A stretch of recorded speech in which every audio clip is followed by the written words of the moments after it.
Warning, the Dub Talk podcast contains language and content that may not be suitable for younger audiences. Listener discretion is advised. There will also be spoilers for various anime throughout the course of this episode. Please use caution in case we discuss a series that you haven't finished yet.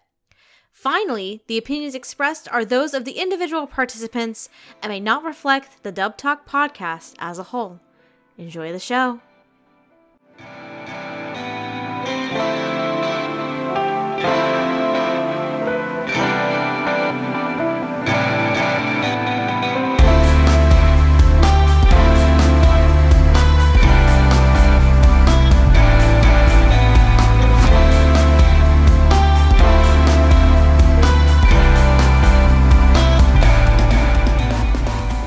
Attention, secret agents. You are now picking up a secret coded message from the Dub Talk podcast. Yes, the Dub Talk podcast secret spy security system is the premier podcast devoted to spies who are looking at the oldest and the newest of English dubs in anime around the world. How are all of our spies doing tonight? I'm trying to refine my tennis skills for the upcoming mission, sir. Excellent. Spy Megan, have you prepared for that invasion of the school mission that we talked about? Yeah, I drank all my Ovaltine. Excellent. Please keep an eye on that code. Spy Gigi, we need you to go to the aquarium to get a secret penguin. Are you prepped for that mission? Negative on the aquarium, but positive on the a penguin. I'll find another way, sir. Excellent. Excellent. The penguin costume is ready for you to go. And finally, Secret Spy Amon.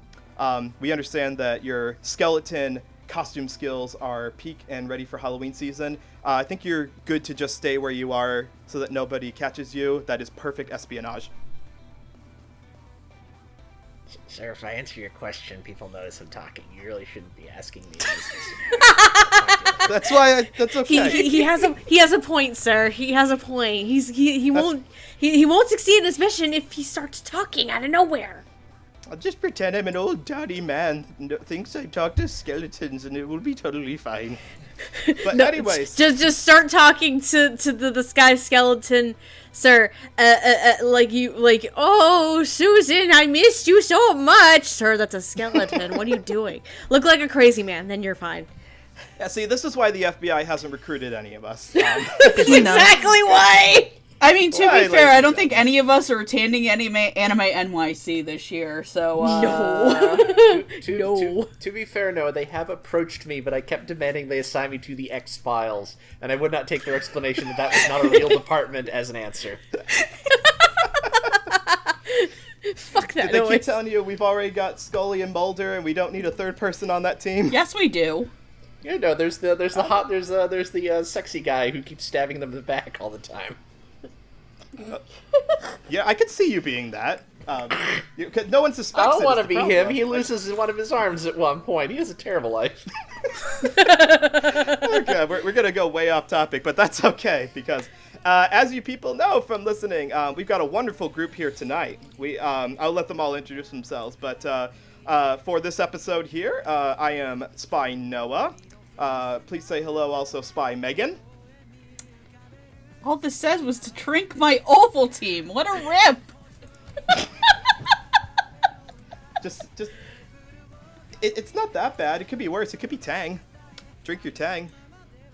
Yeah, but the last time I drank my Tang, everybody else started becoming Tang. And Hidekiano was there. Hidekiano was there. Were they all asking why it all keeps tumbling down? Yeah, it was fucking weird. Well, let's not do that again tonight. We also got Spy Stephanie. How are you doing tonight? I'm actually probably one of the least athletic people in the world and would fucking fail at tennis, let's be real. But I'm good. How are you? It's okay, because honestly, we could just rig it so that you could win by cheating. Oh, this is true. We can use all of those goddamn tricks the Campbell kids used. God, you right. Poison darts, moving stairwells. Steroids! Rubber bullets, a moving net. Those fucking, the whole court having these individual steps that just dip. Steroids. Steroids, but also steroids.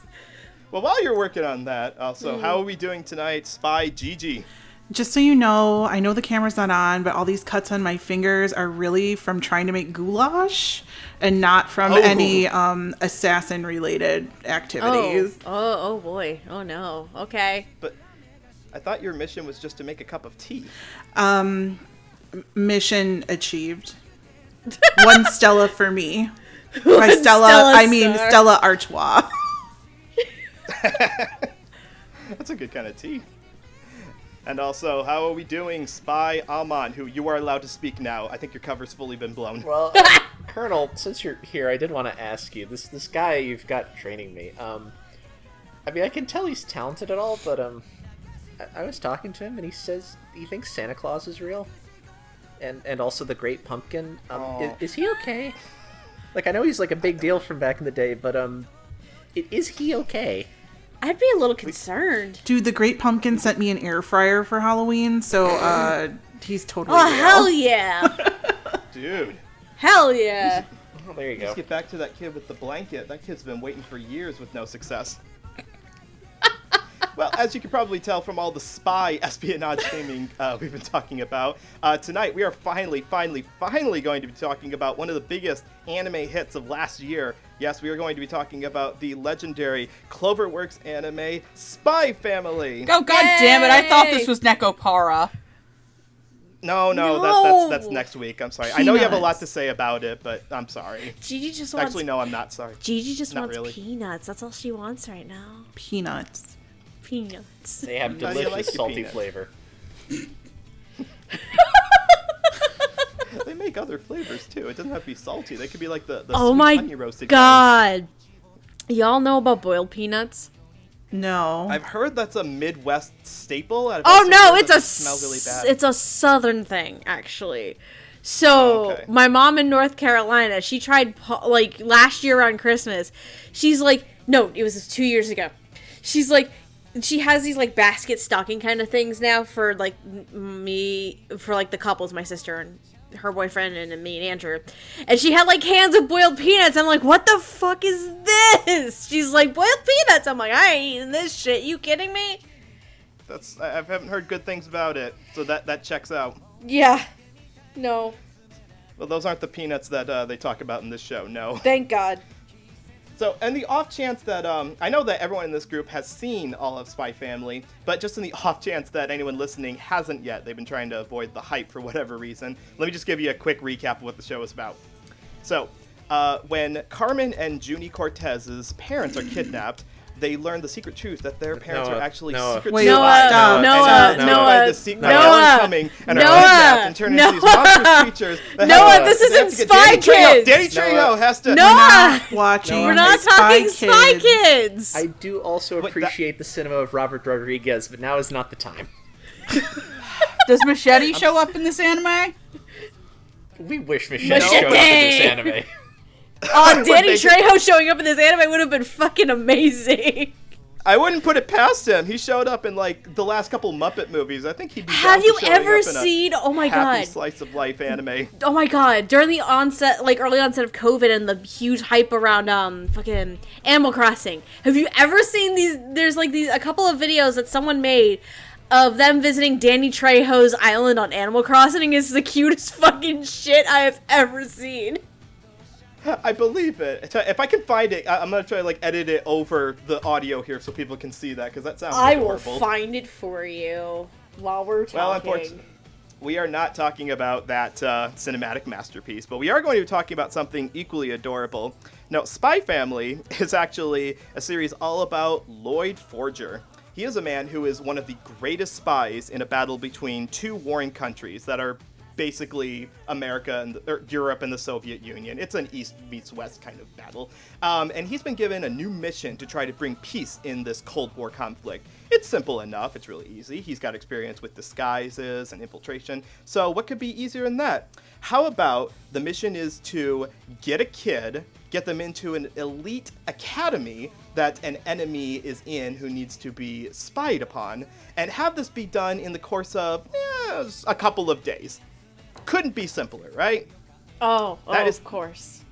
That is the life of Agent Twilight, aka Lloyd Forger. Luckily, he is able to procure a young girl, Anya, who, The way that you say that sounds so nefarious. Oh my god. It was in the show! He gets her from this, like, shady-ass orphanage that... He does! Honestly, I should get some background checks or something. But what's even weirder is the fact that Anya is actually a telepath.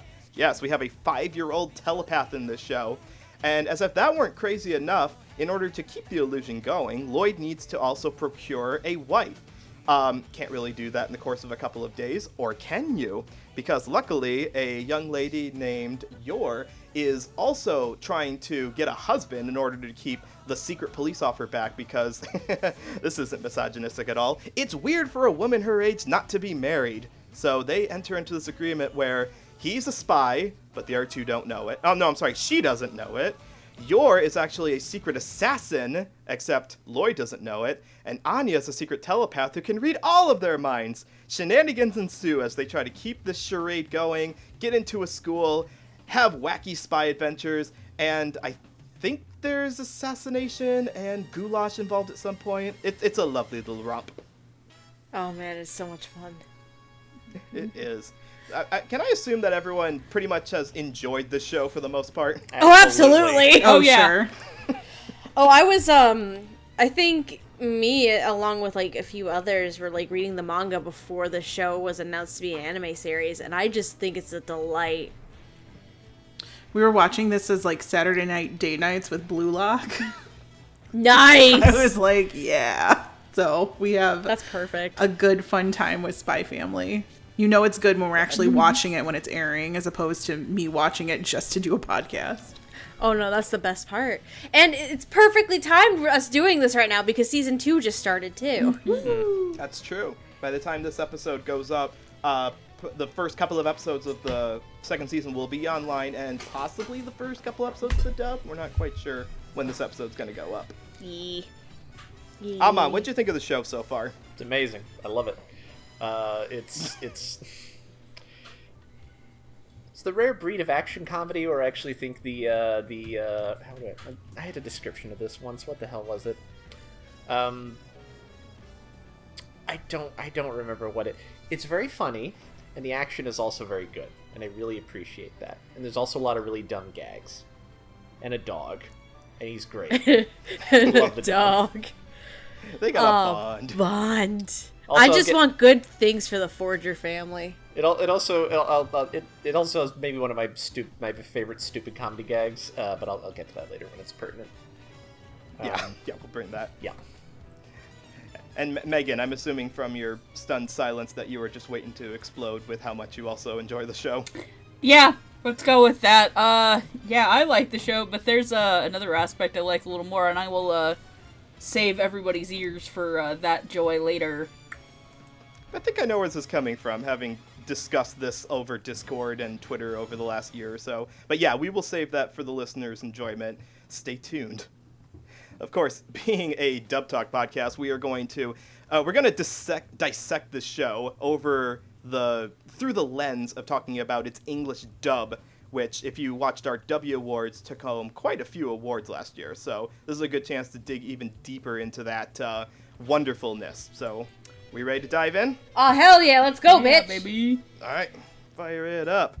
So, obviously, you cannot have the Spy Family directed without a director. You gotta have the ADR director, and you gotta have a couple of scriptwriters. So, for the course of this 2-core series, the ADR director was our good buddy, Chris George. And the scriptwriting, majority of it was done by Mr. Tyler Walker. There's a name for all you old Funimation people.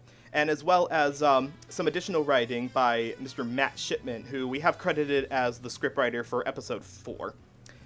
If you've heard those names before, I guarantee you have heard those names before.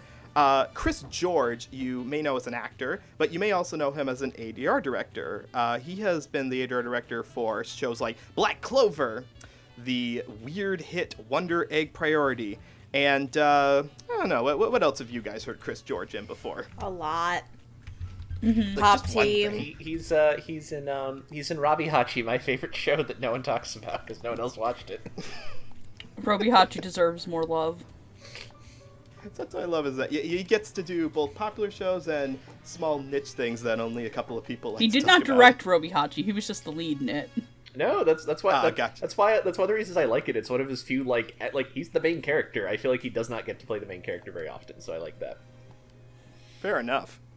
Now, as far as the script writing part with Tyler Walker, I know him more as a director because he does. Yeah, stuff like he doesn't direct much Bakano anymore, though. Yeah, he No, he moved does over to not. the script writing team. Yep. True. Some things you may have heard him from recently, like he wrote the script for Aparanapan, he wrote the Hike story dub, and probably something that you've at least played the game for. He wrote the script for the Ace Attorney anime. Oh, yeah. That's And rounding it out with additional help from Mr. Matt Shipman, who, going again to shows that you've heard of, if you saw Dr. Stone, Matt helped write the script on that one. For shows that I don't know as many people have seen before, he wrote the script for Are Fureta, and for something Ari that Ferretta was watched by a lot of people. We are not four of those people. There's a circle that we're in, and yeah, it's hard to see like outside that sometimes. So if you say a lot of people see it, Noah, I'll take I your need to word point for it. out to you that Ari Ferretta Season 1 had a limited edition release. Do you want to know something that happens in Ari Ferretta? Oh, spoil boy. away. A metal rod is shoved up a dragon's ass, and she likes it. Oh, no! Oh, why? I'll be over here with the peanuts, y'all. Yeah, nothing like that happens. Can I in have this some show. peanuts, Gigi? Yes, we will share. Thank you. Has Megan said something cursed? Are you entitled to peanut compensation? We're not in full cursed room territory just yet, but thank you for popping that cherry, because honestly, this show doesn't have a lot of like cursed imagery. In fact, it's mostly wholesome, sweet, with a lot of funny cartoonish gags in it. So yes, that comment you just made, Megan, will probably be the most R-rated part of this episode. I am hoping. Noah, I she's gonna take that as a challenge, you know, right? I could see an hour into the future, and she's already broken that several times. Well, you know what? Let's Megan tell me a little bit about, how do you feel about the way that the show was directed and written? You cannot see the shit-eating grin on my face. Are you doing We the know damn it's cat true. meme? We know it's true. That's the thing. Fuck, doing the freaking cat meme from Galaxy Night on the Galactic Railroad. Look again. No, not that. She's No, channeling her inner Anya right now. Oh, dear No, I'm Lord. channeling different. I do not have the adorable quality to do that.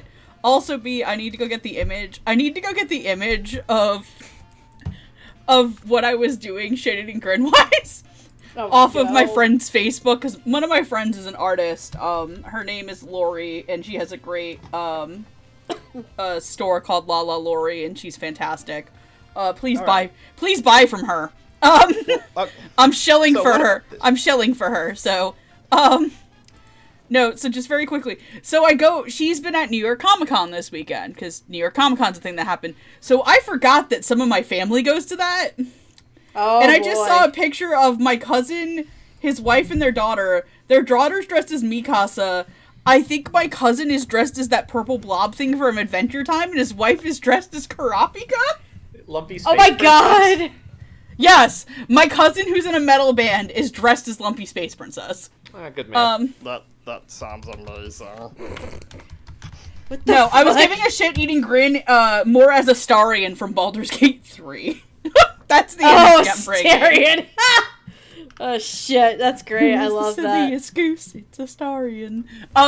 That's great. I love that. I really like the dub of this show. I think I maybe watched a couple episodes into the sub before I just changed over completely, and I found it personally much more enjoyable than the Japanese. I know that's probably going to sound sacrilegious to everybody who worships the ground that Anya Seiyu walks on when she goes waku waku, but I kind of preferred at least the dub voices to me. They felt just so much more... I don't know, it felt very much like old, like...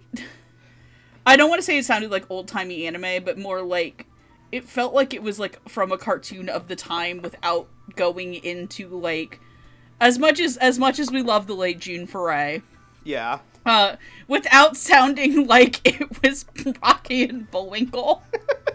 Oh, you're talking about like, It had awful Russian accents. It had the yes, it had the energy of that and like the vibes without going towards it. I think a lot of the casting of this was really fun. I don't think any of us expected the two adult leads to be the actors that they were. And I think a lot of the secondary cast was very playful. The script writing was just on point. It didn't feel like it was trying to be overtly modern or overtly filled with slang, and kept a lot of the spirit of what the show was. Well, I would hope they wouldn't try to go for modern slang anyway, because the setting is supposed to be like in a 60s the setting era. Yeah, like 60s Cold War era, but you never know, and like just some people do that anyway. So this was genuinely probably one of the easiest shows I've ever binged to in English. Mm-hmm. That being said, the last two, I have something really funny when we talk about Lloyd that is in regards to Lloyd's actor, which is going to be very hilariously cursed later on, so I leave you with that nugget. So, who is the next spy to take the secret spy pen? I think that, Gigi, we should hear if you agree about what Megan just had to say. I mean, I really enjoyed a lot of it. I do have, like, some weird nitpicky things, and I think that the split between season 1 and season 2, or at least the cores of the first season, however you want to count it, something happened there, and I'll talk more about it when we talk about the specific characters, but something happened, and it wasn't like the greatest thing that ever happened, but that's because I'm old and tired and cranky. But I thought it was really funny. There were a lot of really funny lines. Like in the very beginning, there was one part where like they were at the clothing store and Anya was like, helping and being sold to human trafficking. And Lloyd was like, not if you're good. And I was like laughing for like 10 minutes straight. Like I had to pause it. Be good or you're going to a factory up north. Wasn't there was another line early on. I think it was in the first episode or something. It was like, I want a pistol with a silencer. And then Lloyd's just like, we'll try and get it on the next sale. All right. Yeah. Like they're just the interaction like between those two writing and dialogue wise is really good. Which episode is episode 4, the one where they go to the princess castle? Yeah. That's 5, I think. I think that's 5. Okay, never mind. That's like my favorite episode in the show. That is also my favorite episode. See, my other favorite episode of the show is the dodgeball episode because there is nothing funnier than watching children getting hit with balls in the face. Oh my god. My other one is the Prince of Tennis episode, but like I was gonna say, Matt Shipman wrote the best episode, and then he didn't. The Prince sorry. of Tennis arc. The Prince of Tennis arc. No. Yeah, I guess It was more than one episode. It was at least 2, 3, I think. It was like 2.5 episodes. Episode 4 Yeah. was the one where they go in for their interview. It's the one with the animal stampede, Oh, yeah. the clothes changed twice. The one where we get to see the headmaster who's like, what's his tagline again? Where he says like, "This is classy" or something like that. No, elegant. That's Elegant. the translation. His word is elegant. That's the translation. Yeah, I liked all the little jokes that like if you're not paying attention you're gonna miss them. Like that was probably my favorite part of the show. And then anyone who's writing when she's drunk is like amazing. But there's like a lot of things in this that would really kind of like be like, ugh, like I don't want to watch this right now. But the way that they were written and the way that they were directed was just played up so much for the comedy parts of them that I forgot about the parts that were like, maybe I don't want to watch this. But, I thought the direction was pretty great for the most part. The writing was really good. It's a very easy show to binge, and it's why it's on a lot of people's lists of like newer anime that people who are new to anime should start watching because it's pretty easy for almost anyone to get into. I argue that it's equal parts that it is easy for most people to get into, like it's very easy to binge, while also if you're on the saucier side, if you're more on the NSFW side, it's very ezy to lust after the two main characters. That filled a whole lot of people's sexual bingo cards. I will get to that when we talk about the adults. It's not. You can't ignore it. I'm sorry. Yor got into a lot of my unfortunately, you Patreon can't. feeds. Let me just tell you that. Yours on my office wall right now. So. I think Go on. I was gonna say I think the show also benefits that not that it has zero, but it doesn't have too much in the way of what my friend Nick refers to as anime bullshit. Yeah. Which is exemplified by I think the one he liked to point out was the very beginning of what's the JoJo season with the lady? Is that what's Stone the- Ocean. Oh, part 5. Oh, Stone Stone Ocean. Right. The beginning of that is her like going to jail, getting strip searched, and it's like anime bullshit. Look at this. It's a good thing I already wanted to watch this because this would definitely turn me off if it wasn't. This doesn't have a lot of that, which is nice. I think we just used to call that gratuitous fan service. Yeah, but I'm talking about like the all of it. Like if there's an aspect of an anime that you'd be embarrassed to talk to your parents about, or hypothetical So basically, adults. all of Jobless Reincarnation.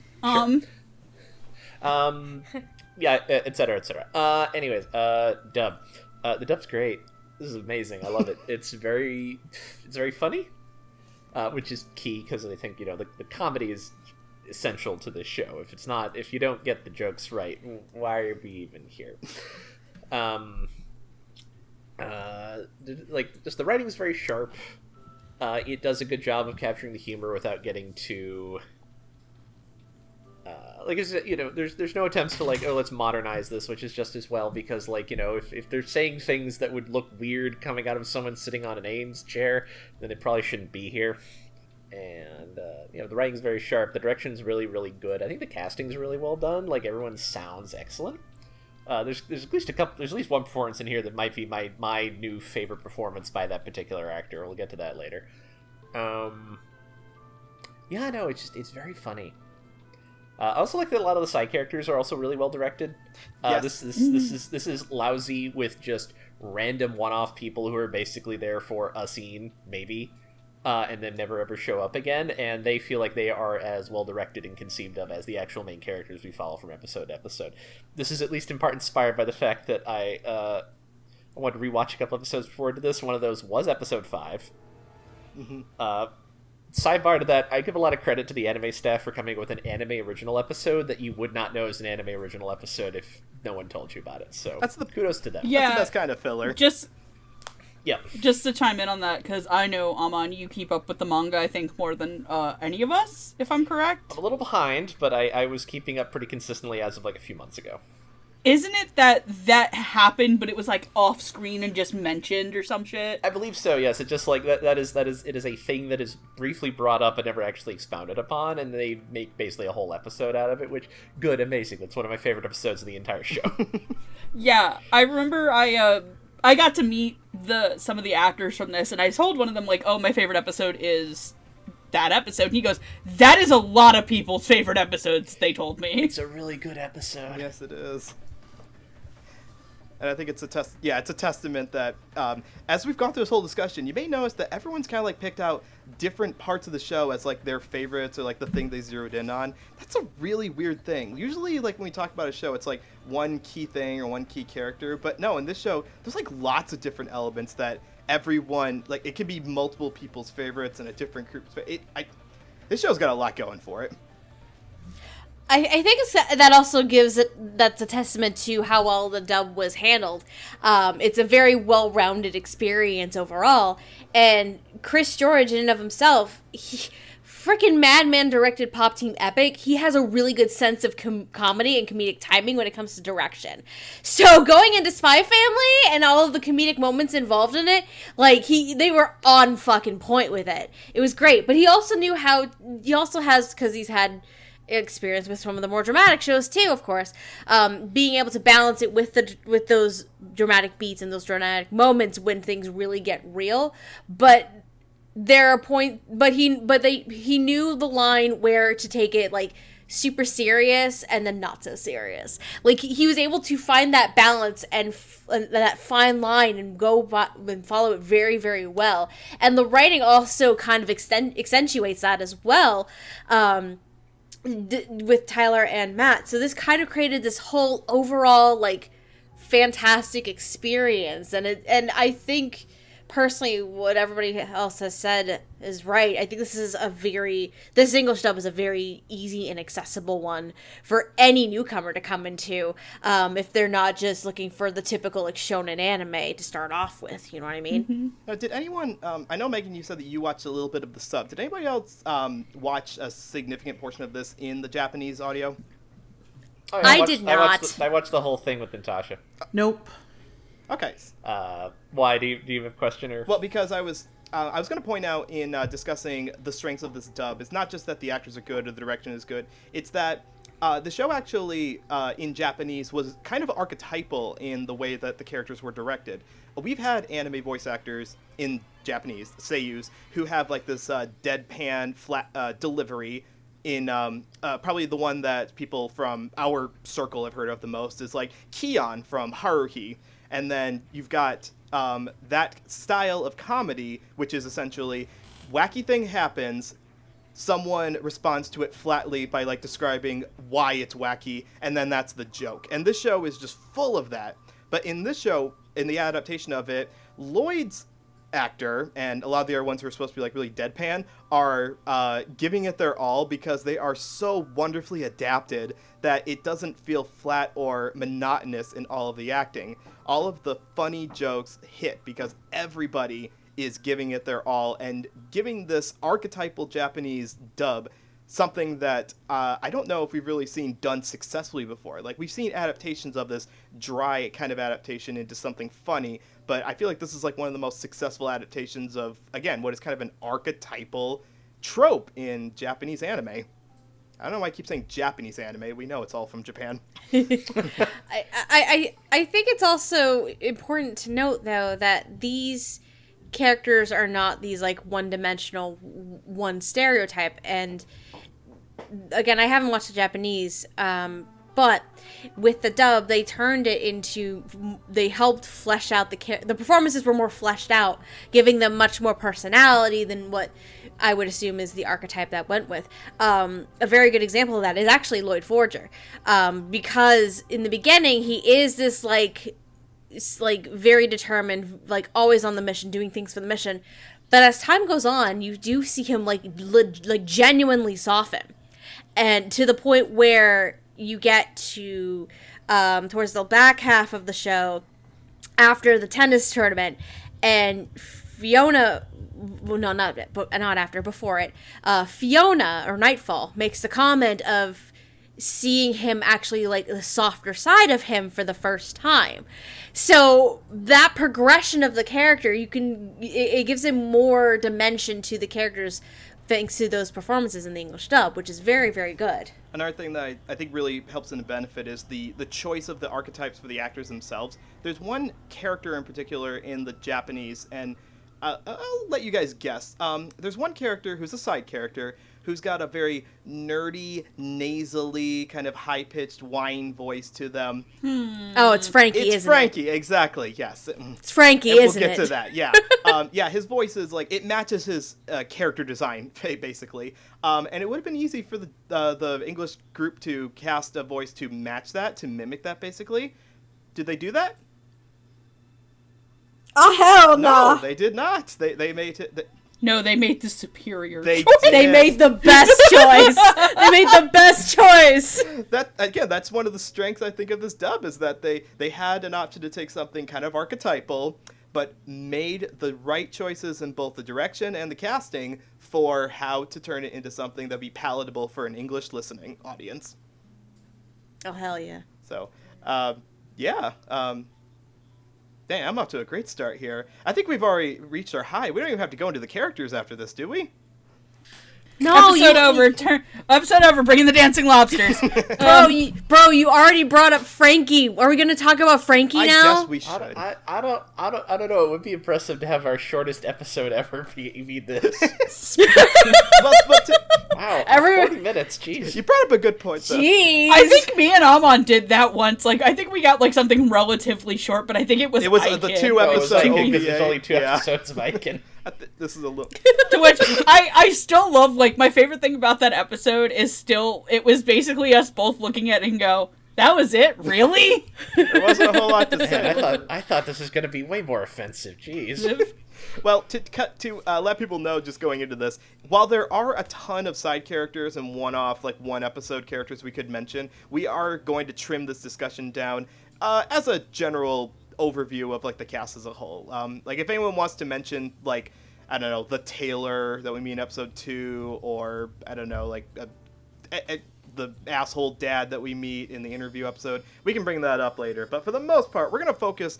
Damien's cronies. The two, the buck teeth. You be nice to them. I love those two little fucking assholes. They're fucking dumb and they're great. I love it.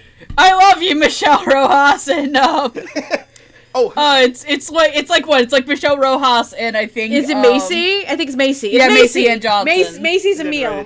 Macy's a meal. I fucking love those little assholes. I'm sorry. They're so fucking stupid. So as a representative of the side cast as a whole, we're gonna focus on 4 main, what we call spy support characters who pop up repeatedly throughout the show and have more of a presence than just the one-off characters, and also some of our most fun ones as well. We talked about him just a second ago. We might as well keep going. We're going to talk about Frankie Franklin. What an original name. I don't even think that's his real name. That sounds like an alias. He's like an informant. He helps get information for Lloyd during his mission. And he's also continuously helping out with babysitting, although he thinks he's above that on his pay grade. We're also going to talk about Sylvia Sherwood. She is Lloyd's superior. She's basically the one who is in charge of keeping track of his finance and spending, checking to see how the mission is going, and acting as his superior in the chain of this spy organization. Her alias, I think, is her nickname is Handler. I believe it is. Is it? Yeah, she's often referred to as Handler. Yeah. Sorry, I didn't write that down. But yeah, you're right. I just like the name Sylvia more, though. That's a fun name. I like that. That is a fun name. I like that a lot. Who also is a fun person is everyone's favorite torturer, Yuri Brer. Yeah. Our lead girl Yor has a brother, a younger brother, who also works as well, if you've ever seen the show Avatar, you know the book Earth, where they go to Ba Sing Se and they meet the secret police, they meet the Dai Li. Yuri is basically one of those. He's a constant enforcer, asking questions of people, getting intimidation tactics, all in the name of preserving the peace as a member of the secret police. And of course, no one in the main cast knows that's his job. Except for Anya. Except for Anya, and Lloyd has a suspicion. Right. I like that you pointed to the secret police at Avatar rather than any of the real world secret police they're clearly aping from here. I think trying to keep there is no sibling incest in Ba Sing Se. Also, yeah, he has a sister complex, 1, and 2. You're going back to secret police. Yor has no fucking clue he works for the secret police. Look, Amon, I prefer to stay on the good side of the KGB, if that's okay with you. Wait, what are you guys doing? They don't technically exist anymore. You can badmouth them all you... No. Oh, there he goes. Well, Goodbye! there's what I know. Goodbye, Noah. Okay, they're gonna let me finish the episode before they haul me off. And lastly, a character who unfortunately doesn't show up until the last third of the show, but it was just too much fun. We could not talk about her. We got to talk about Fiona Frost, who is another spy. Lilac, what was her code name again? Oh, Nightfall. Nightfall. Agent Nightfall. She's not. And oh boy, this lady nutso. Look, she is a wonderfully competent spy. Unfortunately, even though Lloyd needed a woman to pretend to be his wife, she did not get the particular job, and that drives her bananas because she has a massive crush on Lloyd, which we only find out through Anya reading her mind. But that leads to some of the best interactions where she's trying to be a homewrecker. She's a home-wrecking bitch. Yeah. Luckily, Yor can shred a tennis ball, so that doesn't actually end up happening. But we're still going to talk about her. So to talk about who voices these characters, Frankie is voiced by Anthony Bowling. Sylvia is voiced by Stephanie Young. Yuri is voiced by Dallas Reed. And Fiona Frost is voiced by Lindsay Seidel. Why do I shout with these character names? Because these are some pretty seasoned actors that I think a lot of us are fans of because they've been in at least one thing that we really like from the past. For example, Anthony Bowling has been in a lot of things. He was Jinichiro, the lead in Ultimate Otaku Teacher. Oh my god, that show existed. I forgot. Flashbacks. I'll go even back. Oh, wait, let's go. I feel old now. No, let's go man. further back in time. He was the side character Chimp in My Bride is a Mermaid. Remember that show? Oh my god. Nope, never watched it. Really? Never watched it. It was alright. I've also never seen it. It's one of the better magical girlfriend shows from that era. You know what? I think we can go even further back in time. You guys ever seen Samurai 7? Not the movie, but the anime?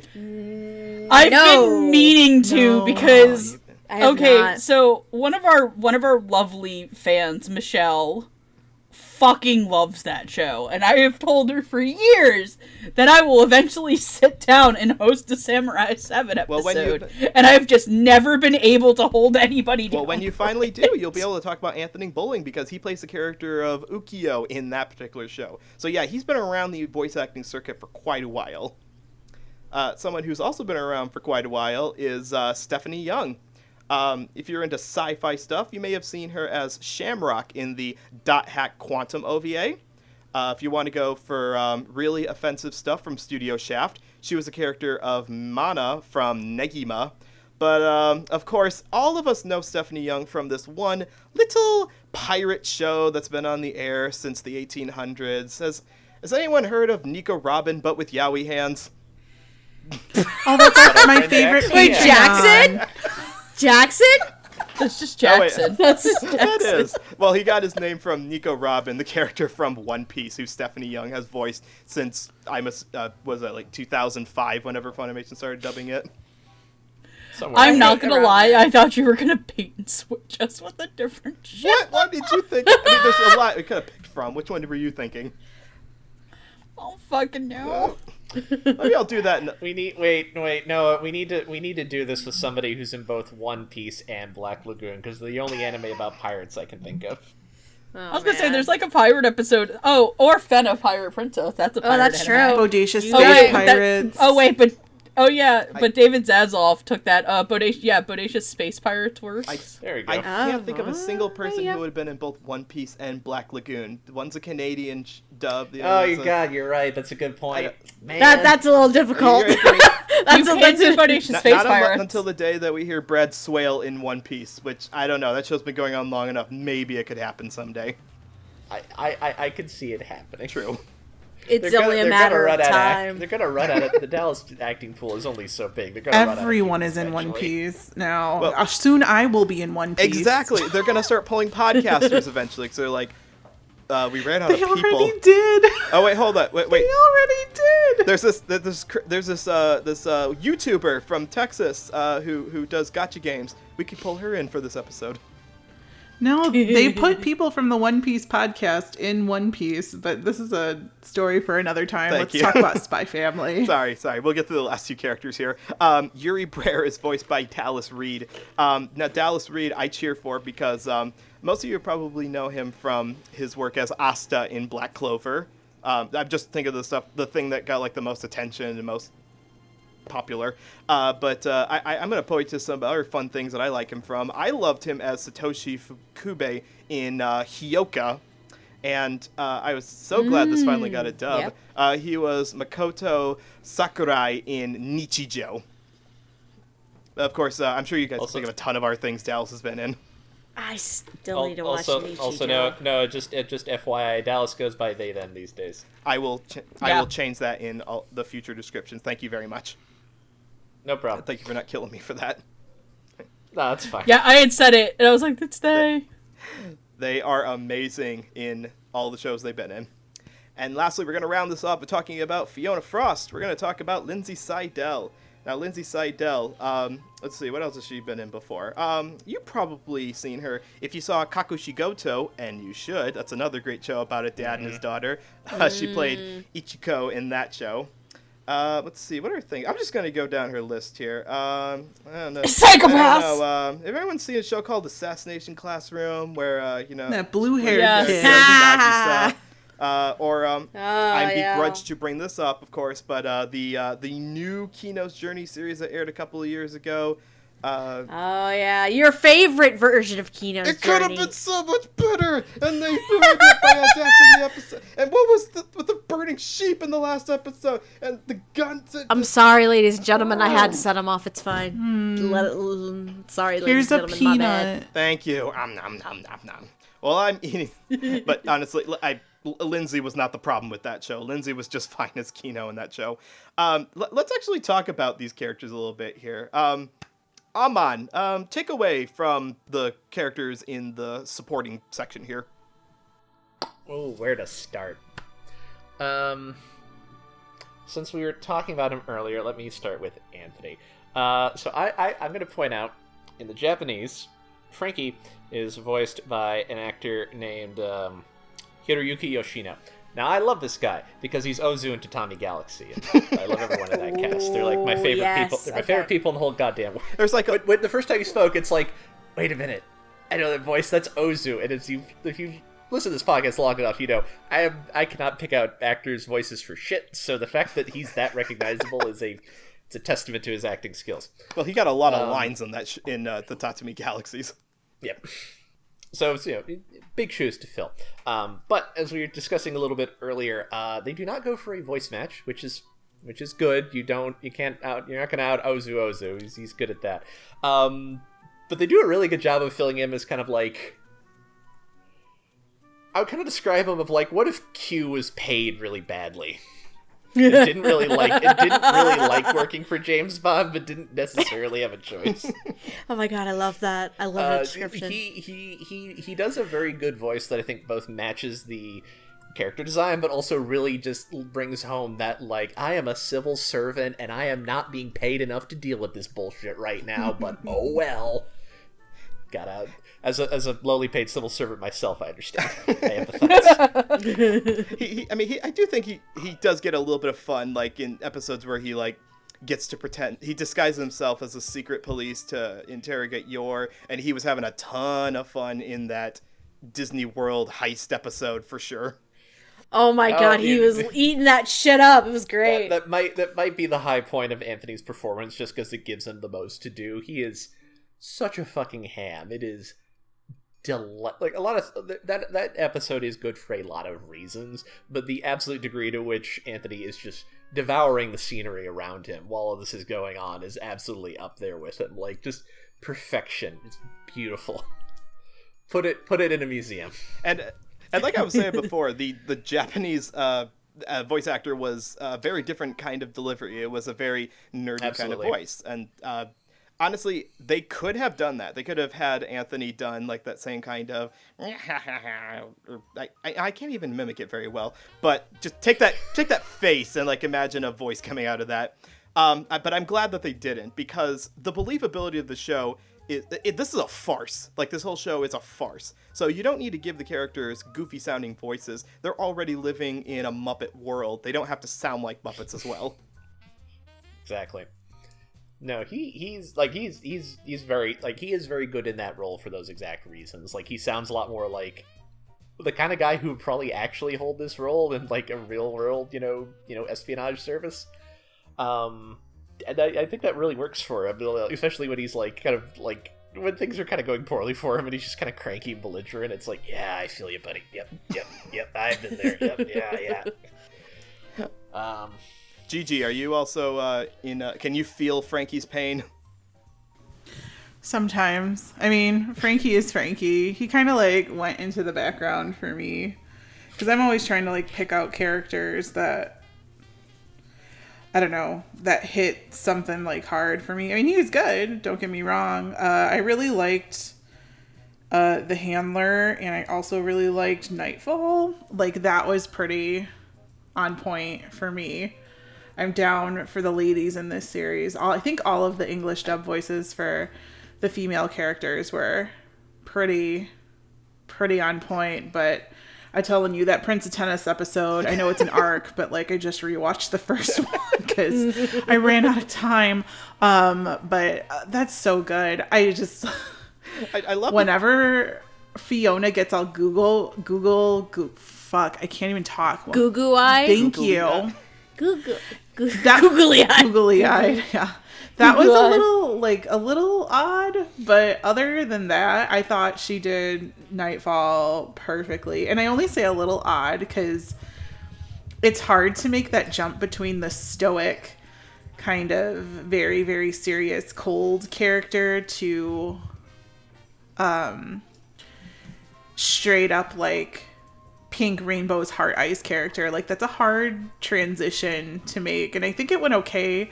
I don't know what I could have done differently or what I would have liked to have heard differently. I think it's just weird to hear that coming out of the character, but they were both very good, and Frankie had a good voice. Everybody's pretty great for the most part in this dub, so I feel like Frankie would be listening to this and being like, wait, I'm getting overshadowed by, like, I was in the show from the very beginning. I'm getting overshadowed by the tennis character? Really? What the hell? sorry, my No, dude. no, that's completely in character. That is what Entirely happens to Frankie. Yeah. That is his character in a nutshell. What the fuck? What about me? See, that's why I chose Chimp as one of his other roles, because that's also like a second banana character and who never gets the girl. Frankie's never going to get the girl in this show. I'm sorry. It's not in the cards. Probably not. Not while he's on the job, at least. Nope. What is I did want to say about Lindsay. I mean, she's very funny in this. Like, I find Nightfall just very entertaining. I think the anime does a pretty good job of capturing. The anime cannot exactly recreate how her being in love with Lloyd is revealed in the manga, because I think that is, like, I think it is literally like Anya sees it and then she like stops and rubs her eyes and then looks again at the text and it's just like the same panel again, and then like the big explosion happens. So it can't 100% recreate that. It does a pretty good job of it, though. I love the way that it's adapted in the anime. I haven't read that part in the manga. No, it is very, like, I think the way it is in the manga is just like, it's very much one of those things, like, it's perfect, but in a way that, like, is comics specific. You can't really do it in a moving medium. Yeah. I think what they did in the anime is about as good, though. It's like, Can I mention one thing with, since we're on the subject of this specific moment? sure. So, for whatever reason, it has not been replaced yet on the streaming platforms. So, episode 21 for Nightfall was not Lindsay Seidel. For whatever reason, I don't know if it was a scheduling conflict or something that happened that week, she was not able to record. right. So, Bryn April stepped in as Nightfall for that episode specifically. Which I one remember was this. that? I remember this. She got sick. Like, literally, Yeah, that's for what her it was. first episode, she got sick and couldn't record. I remember that. Yeah, this is like the first major introduction of Nightfall. This is immediately following Anya's investigation at the hospital. Oh, where I she think goes to it's- Lloyd's house. Yeah. Yes. That one. Yep. Shit, that was Bryn April? That was Bryn. Dang. Bryn was Nightfall for that episode, and then Lindsay came back Wow. for the rest of the show. I wasn't listening very closely. I could not tell the difference between the two. Sorry. Me Oh, I neither. could. I sorry. But does the pass? Does Lindsay Seidel pass the Bryn April test? I don't know what that. You mean does Bryn April pass the Lindsay Seidel Yes, test? that's exactly what I meant. That's what you mean. I'd say yes, and I'm not gonna lie. Like, seeing Bryn's interpretation of that moment when you realize that Nightfall's deal is she's in love with Lloyd, I'm really interested now to see Lindsay's take on that, because the parts preceding that, when she has those moments of like, I love you, and like, those are fun, but I would actually like to finally see Lindsay's take on that specific moment in the show. I'm gonna assume we're not gonna get that, at least until the home video comes out. I thought it was already out.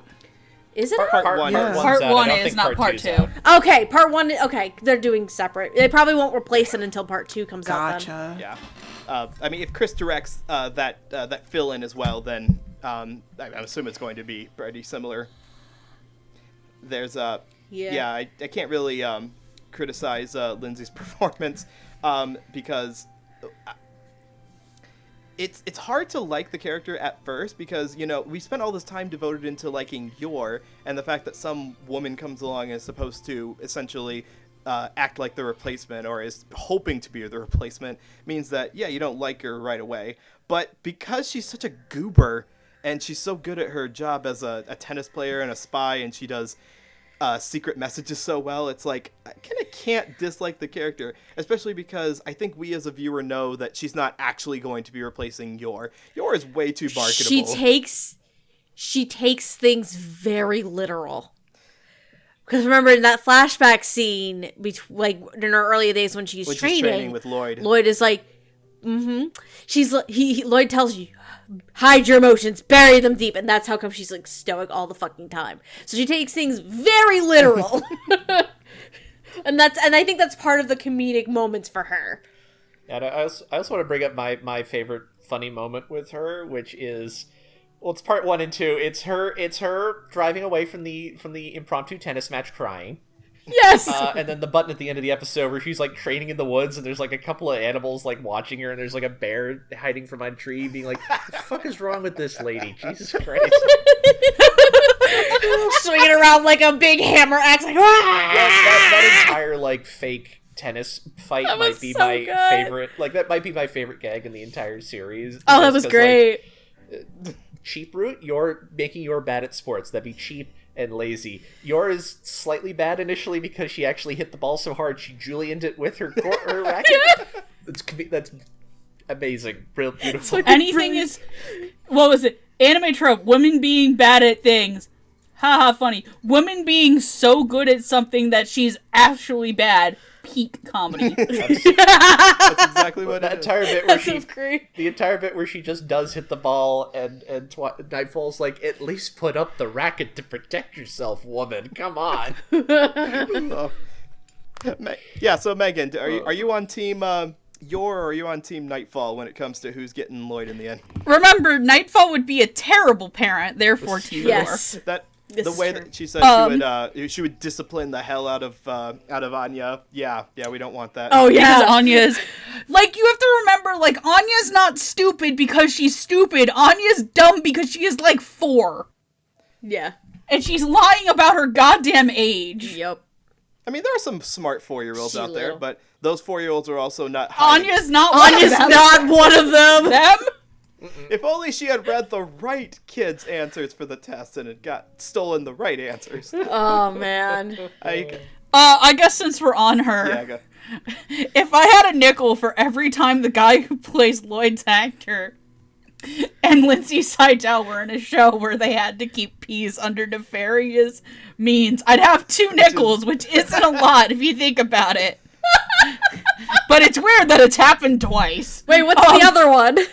So the last show that I talked about recording-wise, because we were supposed to record this before my sister got married, which was like last weekend. I had talked about Psychopaths. Oh shit! I forgot what Lindsay was in that. She's the lesbian. Oh shit! You right. She's Yayoi, the lesbian. Okay, it's been a hot minute since I've watched Psychopaths. I forgot. Which is really weird from seeing her go from playing, like, the gayest character to a show to a character that is so painfully heterosexual, if you think about it. Listen, it's a delight. I'm assuming that your description of her as the lesbian makes a lot more sense if you've actually seen Psychopaths. Yes, Like, it does. Spoilers for Psychopaths, Noah, literally in the last episode, you see her getting out of bed with another woman after they have had sex. But they're just really good friends, right? No, like, That's not how this works, Noah, you sweet summer child. Noah, she went to Taco Bell. Choking me with her sorry. She had a nice big bowl of clam chowder. Which is not something that Fiona is going to get. No, she's more of a, what's a soup? I hate saying this because it's like my favorite soup at Olive Garden. She wants soup at Toscana because that has sausage in it. Megan, remember what I said an hour ago about trying to keep this wholesome and... This isn't even that bad. But this is not even the worst I'm going to fucking get. You shut your mouth. Noah. For Megan levels, this is like PG-13. Right. No, we're not on the R-rated shit again yet. We're not getting to the R-rated shit until we talk about Lloyd. God. No, I cannot. You're going to be very angry at something I'm going to bring up in like a couple of cast segments, but we'll wait for that later. Dear Lord.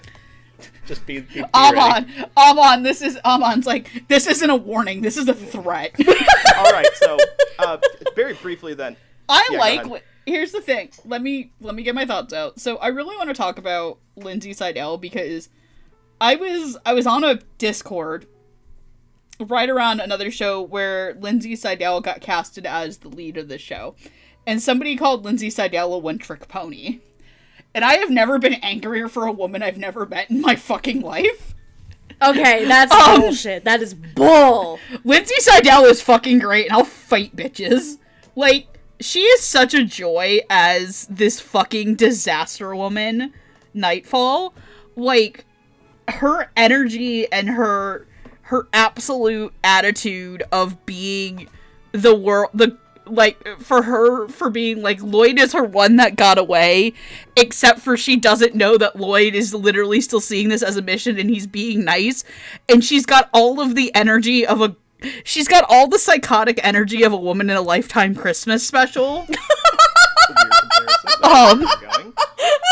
Have you ever been subjected to Lifetime Christmas movies by your mother? I love Lifetime Christmas movies and Hallmark You know Christmas exactly movies. what I mean. Oh my god, Andrew's probably going to be working on Lifetime Christmas movies here soon enough. God damn. I can't wait. I can't wait for I've that. seen a handful of Nancy Meyer movies in my life. Lindsay's energy and comedic timing is great because there's this sense of she's got to keep Nightfall's like literal Hydra emotions in while also being like a dog in, oh god, so I'm gonna say it. So y'all have seen Lady and the Tramp, right? Mm-hmm. It's been a while. But they love him. Breaks a new heart every day. Yeah, pretty much like any female dog being brought in front of the tramp. Oh, There's man. Lulu. Except for Lady. And my sister, Rosita Chiquita Juanita Chihuahua, I think. I've seen the movie a few times. So, yeah. And then, I think we already talked about it a bit. I fucking love Anthony Walling as Frankie. I think his comedic timing is fantastic. He got my W for Best Supporting Actor in a Comedy last year for a reason. Just his over-the-top attitude in episode 5 is, like, so show-stealing that it's like, got this incomprehensible energy. And I think that I don't think anybody else could have played Frankie Franklin in the English dub. Also, Frankie Franklin is a Lalafell name.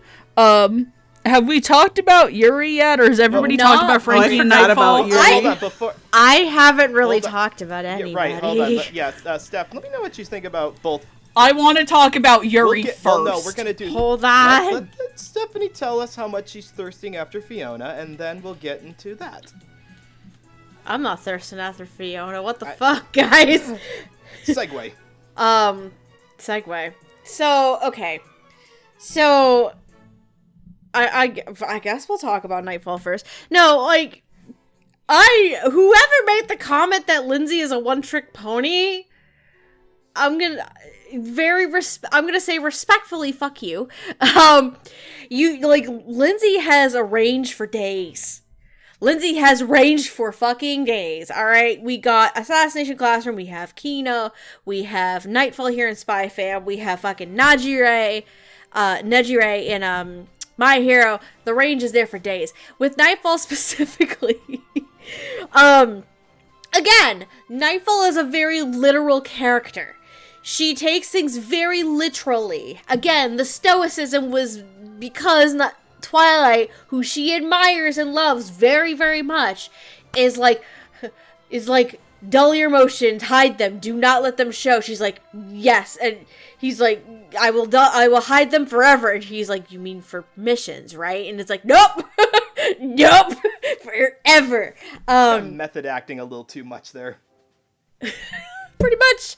And then when she goes into full on like love mode, so again, I'm really interested to see her take on the initial scene where we discover that Nightfall is in love with Twilight. Once the second half of the home video release comes around, and I would assume that they replace the broadcast version for streaming. But for all of the other love-filled moments, there are most of them are pretty much a lot more subtle. Like, Saikoma's like, I love you, Twilight. You're so fantastic, like, in her head, like, internal monologuing. But again, yeah, I think the favorite part for me with her is towards the end of that arc, after, of course, the wonderful tennis match she has with Yor, and then she's driving off, and she's like, I will make you love me. She's so sad. But no, Lindsay is phenomenal. I really, really like her. Stephanie Young is Sylvia. It's Stephanie Young. She is phenomenal in any role that's kind of like an authoritative role. She's always fantastic in those kinds of roles. I love Sylvia to pieces. She's fantastic. There's probably not much to talk about there. Yeah, I do like the one-off episode that Sylvia has, though. Are you talking about the one where she is kind of confronting Lloyd about, you're racking up way too many expenses? No, the one where I think it's just a vignette in one of the episodes in the second. Oh yeah, where she it's talking about how those guys are following her every day to catch a thing, so she tricks them. Yes. That one specifically has Sylvia as the star of that little piece, and it was a fun little take. I really enjoyed that. And then you have Frankie and Anthony Bowling, and I am a little bit sad that we didn't mention Devil's a Part-Timer and Ashia here, because Ashia is sorry. Ashia's a delight.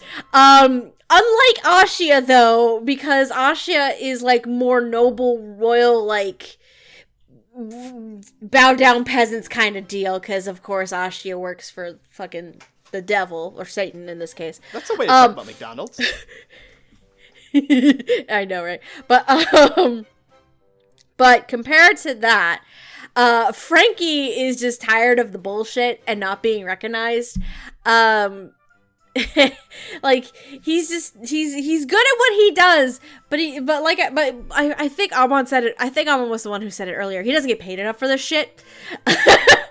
And I think one of my favorite parts, I rewatched the past couple of nights to prep for this. I rewatched the last 6 episodes, which is like which is from the hospital visit that Anya does through the end.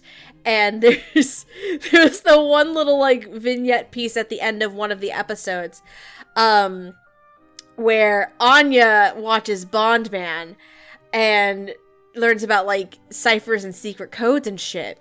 So she asks Yor to make a copy of the one she saw on TV and tries to hand them out, and sees who's gonna show up on the bridge and crack the code. Fucking Frankie gets a hold of it because Anya's like, here, it's for you. And he ends up doing it because he ends up cracking it, thinking that a woman wrote it and gave it to Anya to deliver to him specifically. Spoiler alert, it doesn't end well for him. He ends up his tired ass on a bridge with flowers and is dressed to the nines to like woo this mysterious woman, and he doesn't realize it was just Anya being a kid. That's one of my favorite parts, I think, for Anthony Bowling and Frankie. I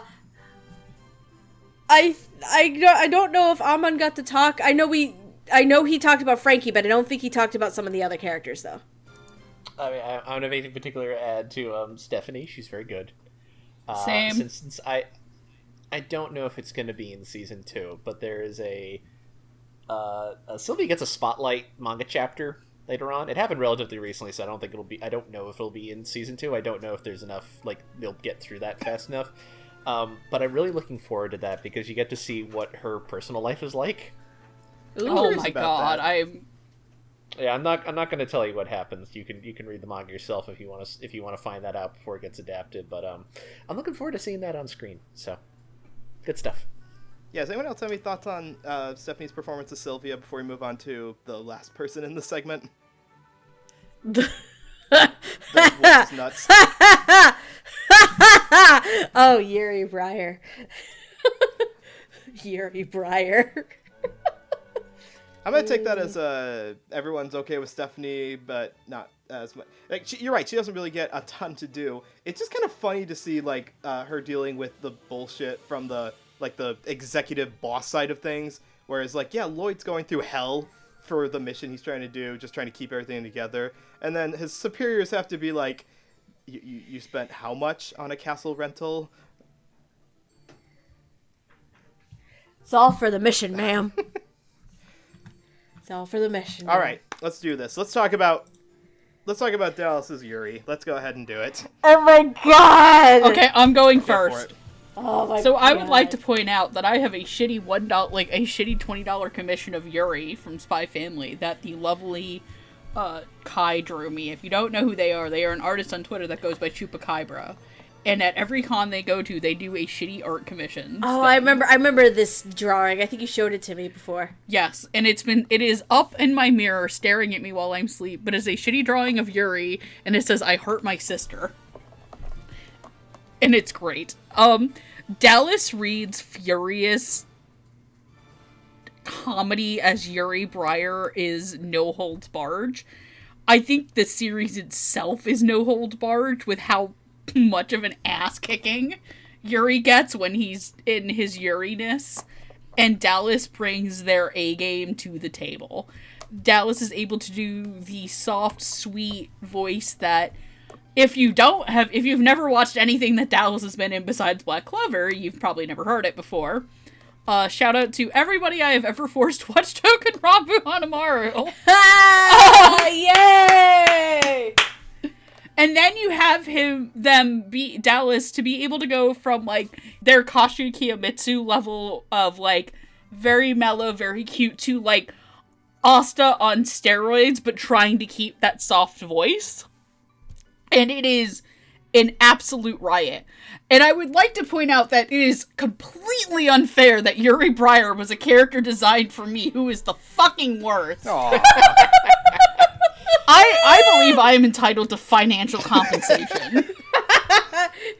God. For being given a lady boner and then having it killed so fast that you would have think the Kentucky Derby of anti-horny happened. Oh my That's god. a mental image for sure. Are you saying that he, like, if it wasn't for the fact that he was, like, a scumbag police officer, that he would have been more up your alley? Is that what you're saying? Or is it the sister complex? I can reform the police aspect. I cannot take the Alabama. Yes. Okay, yep, it's the sister You can't complex. take the banjoing. Got it.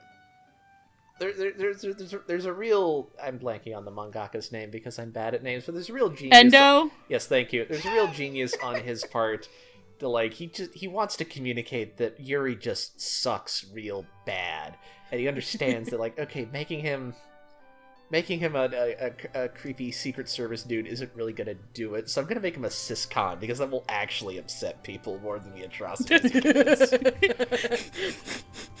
the best. Yuri? On that note, Yuri Oh, sorry, go ahead, Amon. No, I was gonna talk about Dallas before, so you have a comment, go ahead. I was gonna say, the I can fix him girlies draw the line at sister fucking. That's I think something that is so good about Dallas's performance is that, you know, Yuri sucks, and Dallas commits to that. Really, they do. Really hard. Like, they're just very funny because Yuri is just the worst, and they really latch onto that, and it's really just funny and entertaining, and it's also really funny watching Yuri squirm because things are not going his way. That dinner scene. His attempts to Wait, you don't have to kiss him. It's okay. Knock it off. There's something very funny that this show that's nominally about, like, international espionage has some of its funniest moments just being like, a dude is mad that his sister is dating someone he doesn't approve of. Let's see him try and deal with that. Even though he could kill him here and now. He could use intimidation tactics, but he's not going to do it in front of his sister. Come on, have some class. Well, to be fair, he would probably get in a lot of trouble if he started going around revealing to people he's in the secret police. That's the kind of thing that gets you disappeared, even if you are the secret police. So if it wasn't for that one problem, the one little still has a crush on his sister thing. The one small problem. Yeah, honestly, Megan's right. We can reform the intimidation tactics. We can reform the secret police thing. We can reform all of that. But yeah, it's really hard to get over.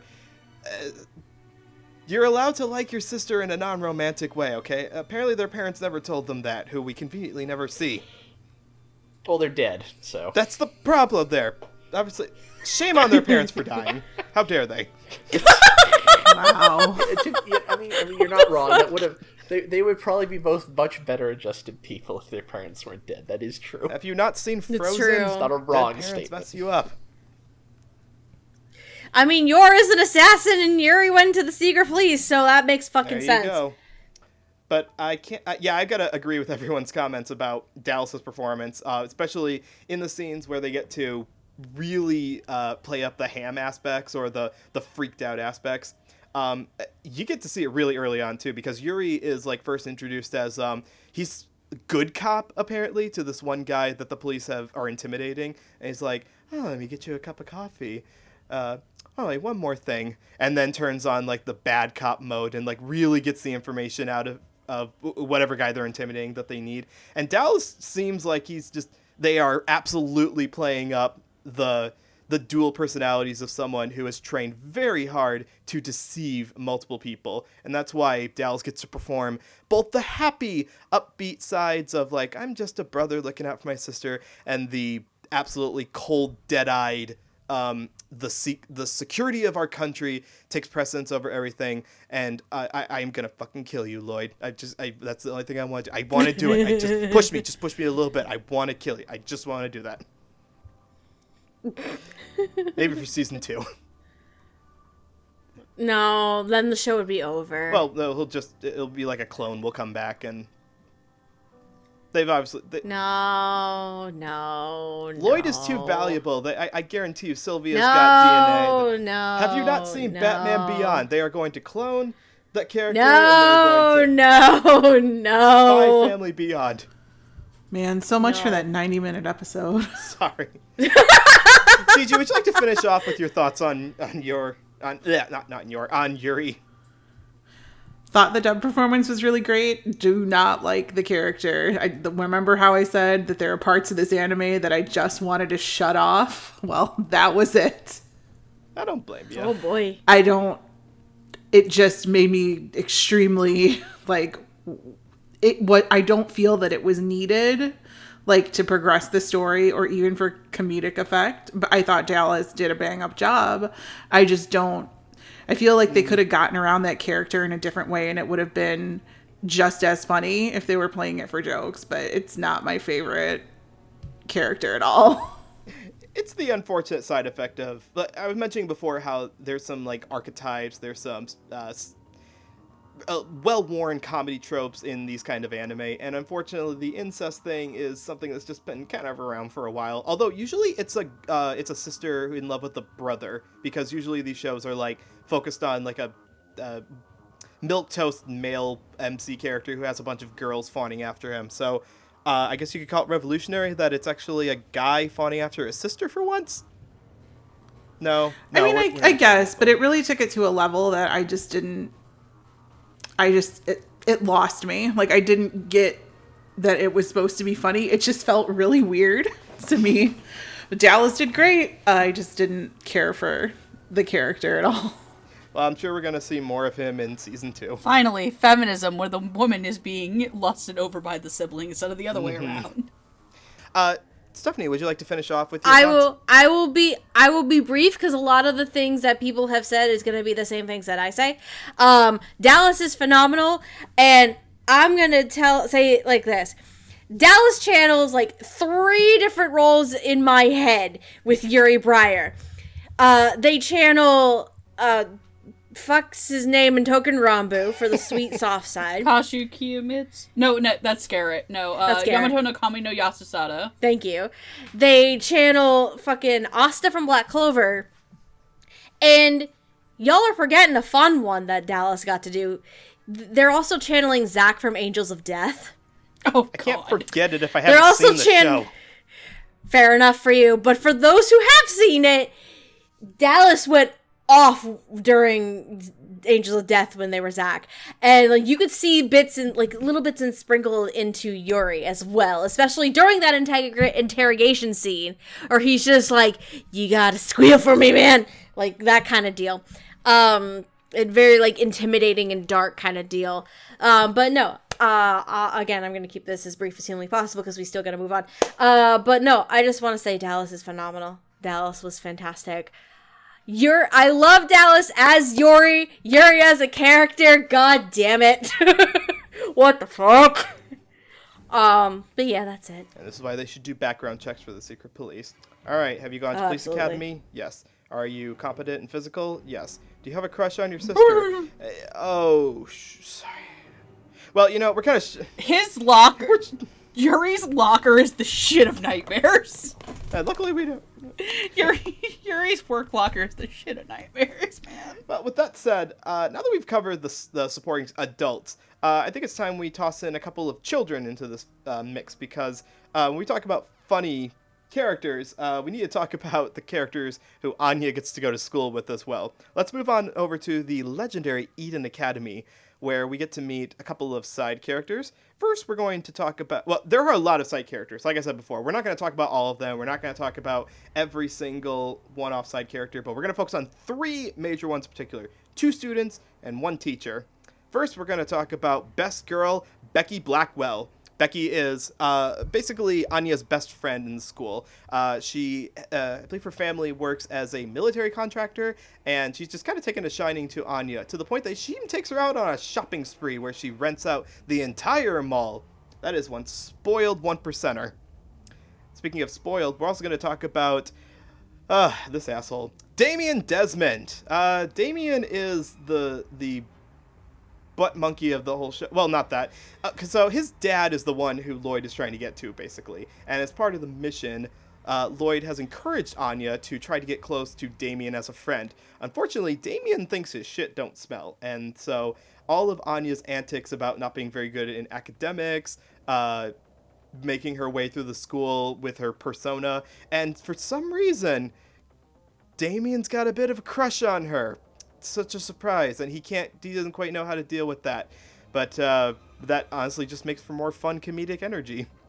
And to round it out, we're also going to talk a bit about Henry Henderson. Frankie Franklin, Henry Henderson, who wrote these names?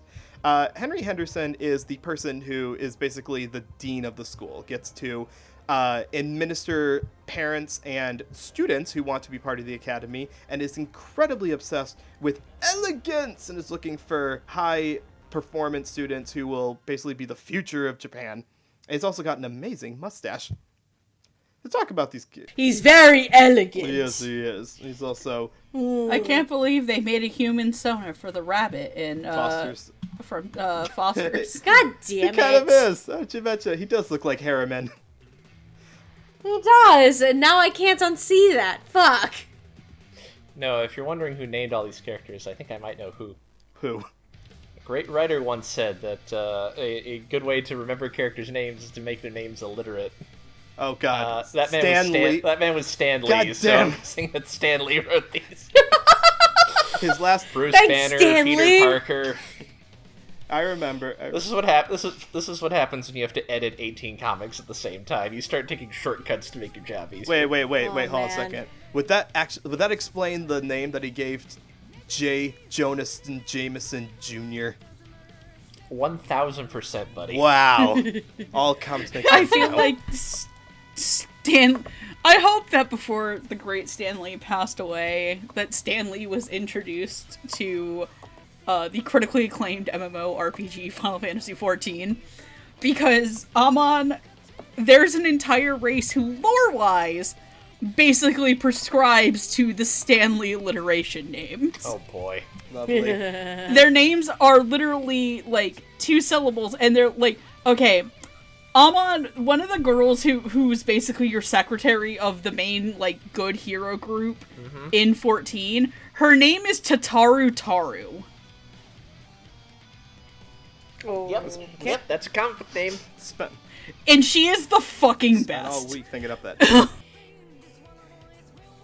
Don't you say shit about Totaro. I'll fucking And fight you can do that later. But to move on to actually voices these characters, Becky is voiced by Danny Chambers. Oh shoot, I didn't write down any roles for these. I'm gonna outsource this a little bit. Stephanie, what's something that Danny Chambers has been in before? Chisei in Ancient Magus Bride.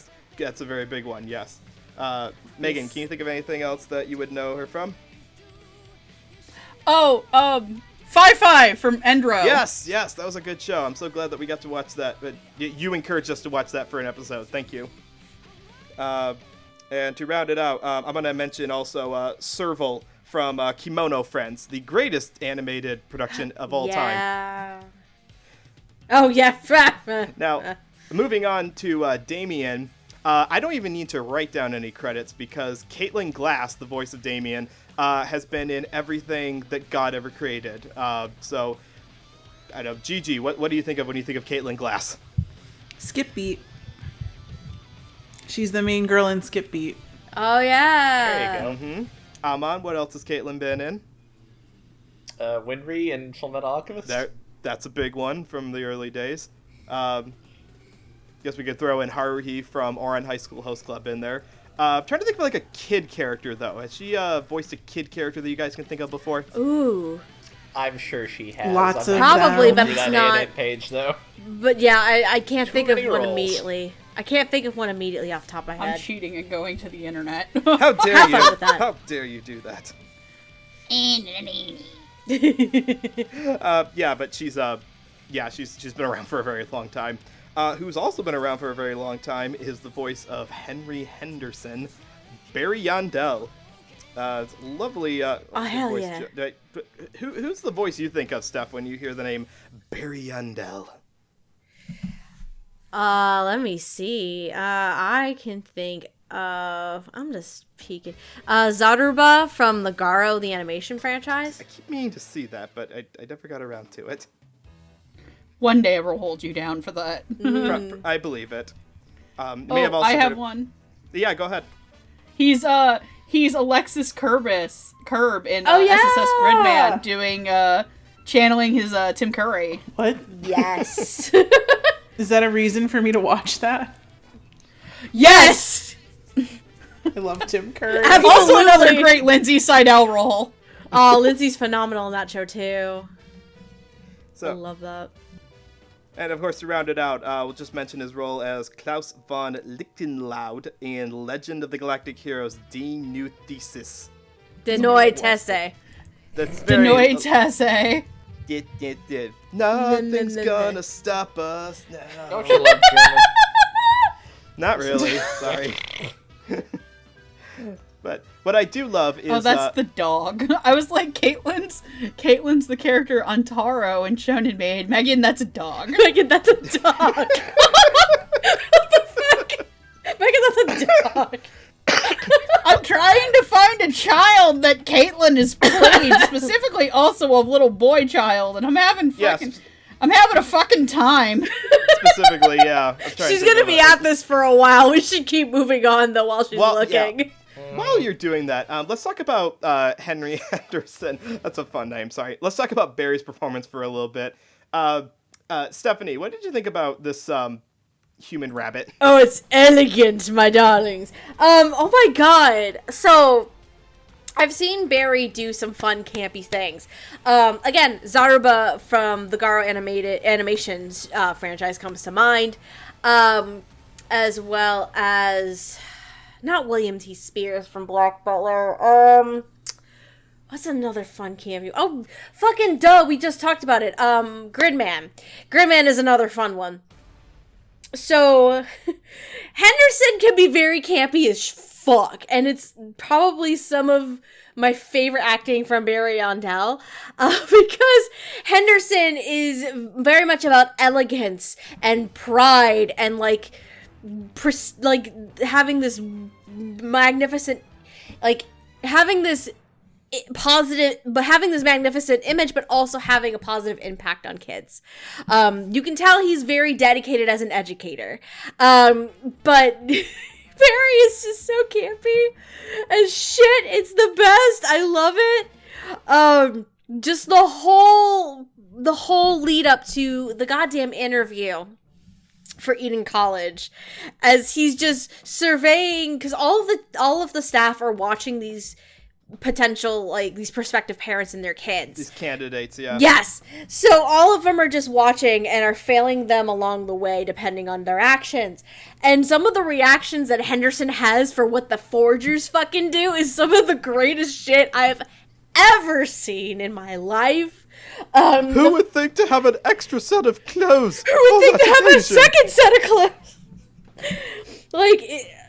Barry Yandel, he's such a fun performance as Henderson. I want more of it, guys. I really do.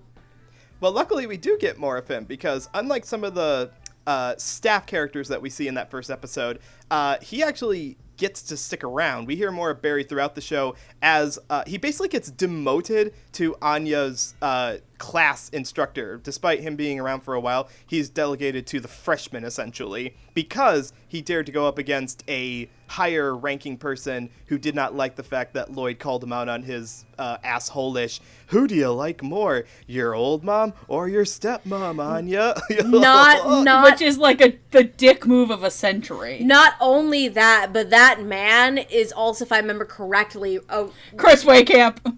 Well, yes, but he's also related to, I think, the actual, like, headmaster of the school. Like, he's the son of the headmaster or some shit. Yeah, he's some nepo jackass.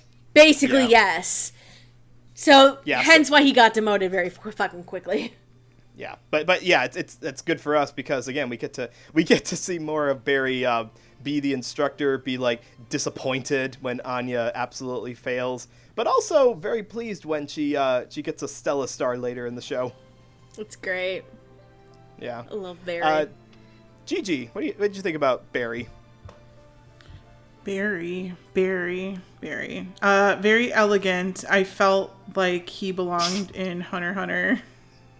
He would! Well, dang it, now I'm gonna check to see. I know he's not a West Coast actor, but... No. I just, like, there's a character in Hunter x Hunter who looks just like this character, and I was like, oh, that would have been interesting to hear that voice coming out of him. What is it, what's his nuts? Is he the first instructor for the Hunter exam at the start of the show? Is that the one you're thinking of? No, there's, like, the lead, the head guy who's, like, goes all the way to the end with the heart hands. It's that guy. Oh, the chairman. Yes. Look like him. Got it. Okay. Sorry, I'm still sitting here scrolling through Caitlin Glass. I'm down to 2012 trying to find a little boy. All right. While you're doing that, Amon, take away from Barry Yandel. He's very funny. He's elegant, etc. He's just very entertaining. He talks like that all the time, and it's really just very fun to watch. Steph already mentioned probably, like, the best part, which is him, like, overseeing the exam and just, like, losing his goddamn mind at the forgers at every possible turn. But I think he does a good job of maintaining that, like, I am extremely formal and I know what I'm doing, and it never gets too grating, or you never feel like he's, like, I realize nothing at the school has very high stakes per se because it's involving a bunch of 6-year-olds. But he never comes across as, like, the bad guy. He just comes across as some adult who's trying very hard to wrangle a bunch of small children who probably shouldn't be in high academia yet, but, you know, there you are. Yeah, pretty much. I love how I've got to talk about my other favorite moment of his, and that is in the second best episode of the show, the dodgeball episode. Yeah. Where it's like the kid who, like, the MVP of the team would get a Stella star for their shit, and that one kid fucking goes full on. I have to invoke it. I know it's a problematic movie, but Dodgeball, a true underdog story, is a piece of Americana classic, and I will invoke it. That kid went, goddamn it, Bernice. I don't think we would have expected you to reference any movie that was not Dodgeball, a true story. Do you think that kid drinks his own piss because it's sterile and he likes the taste? Oh God, that kid. That's a line. That's an actual line from the movie. We're talking about the big bulky kid with the glasses during the match, right? Yeah, that Jared Green. Jared Green. I'm about to say we're talking about Jared Green. My favorite part about that kid, I'm sorry to distract, is that his legs are still the normal little kid size. Yep. It's just his upper body. Comedy gold. Like but just the way he's like, young man, beating, intentionally trying to murder your opponents isn't elegant, and he fucking crushes this kid's life. Yeah. Because all this kid wanted to do was get a star to, make his dad proud, and there's Mr. Henderson just being like, dude, murder is not okay. That's not how you win over people, buddy. Also, the crushing realization of the whole class that you don't get a Stella Star for winning a dodgeball game, guys. Who told you that? He's like, I don't know where that rumor started, but it does not exist. You are misinformed, children. They're all just like, oh no.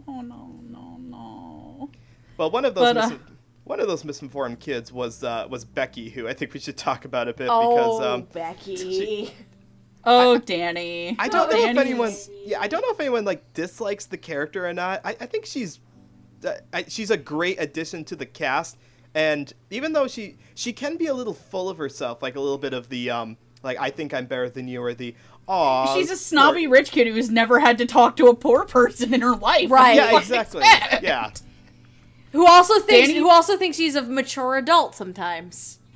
Yeah, because she's your 6-year-old. She's like your 6-year-old niece who thinks she's an adult because she watches The Bachelor in Paradise. Yeah. What the hell kind of parents letting kids watch that? You'd be surprised at what kids can get a hold of. I would not be shocked if somewhere out there, someone's kid probably binges 90 Day Fiancé. Oh God. I mean, I have which is a terrible show and I hate it. Yeah. But yeah, Danny's performance as Becky is that right level of precocious without being grating. Yeah. And that's a very fine line to walk.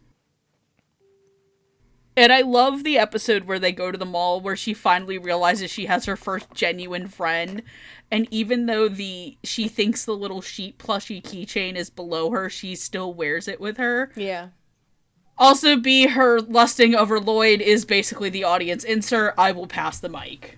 Yeah, see, we give that a free pass because it's not quite the same when a child is lusting after a kid. It's never okay when it's the other way around.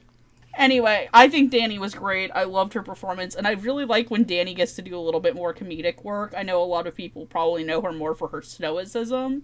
Mm-hmm. So this is this is probably some of the more Danny work I love more. So yeah, I'm gonna pass the mic over to Gigi.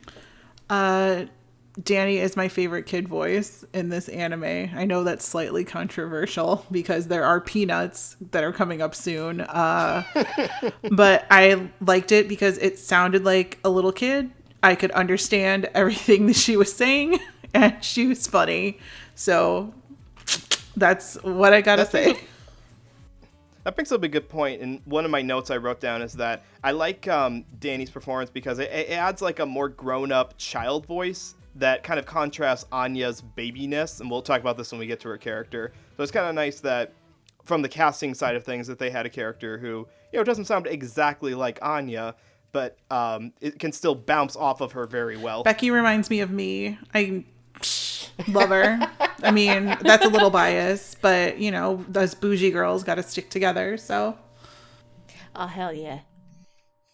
Amon, do you feel a kinship with Becky's bouginess? No, but Becky's very entertaining. I quite like her. Danny's very funny. I like the way that Becky is written as. She's very different from Anya, but she just hey, you seem cool. Let's be best friends now. Because they're at that age where your best friend can just be someone in school that you hang out with a lot. It's cute. I also like their shopping episode a lot. That's just a fun episode. I think Danny really gets to shine in it, and it's just a nice little character beat. It's nice. All right. Point. Stephanie, counterpoint. I don't have a counterpoint. All right, then. I will say, like, Danny as Becky is precocious. She's a lot of fun. She's a very much a delight. She thinks she's a mature adult, partially because kids her age think that they're a mature adult, but also because, given her background and her pedigree of being part of the Black Belt family, where that standard is there, that's kind of ingrained in her.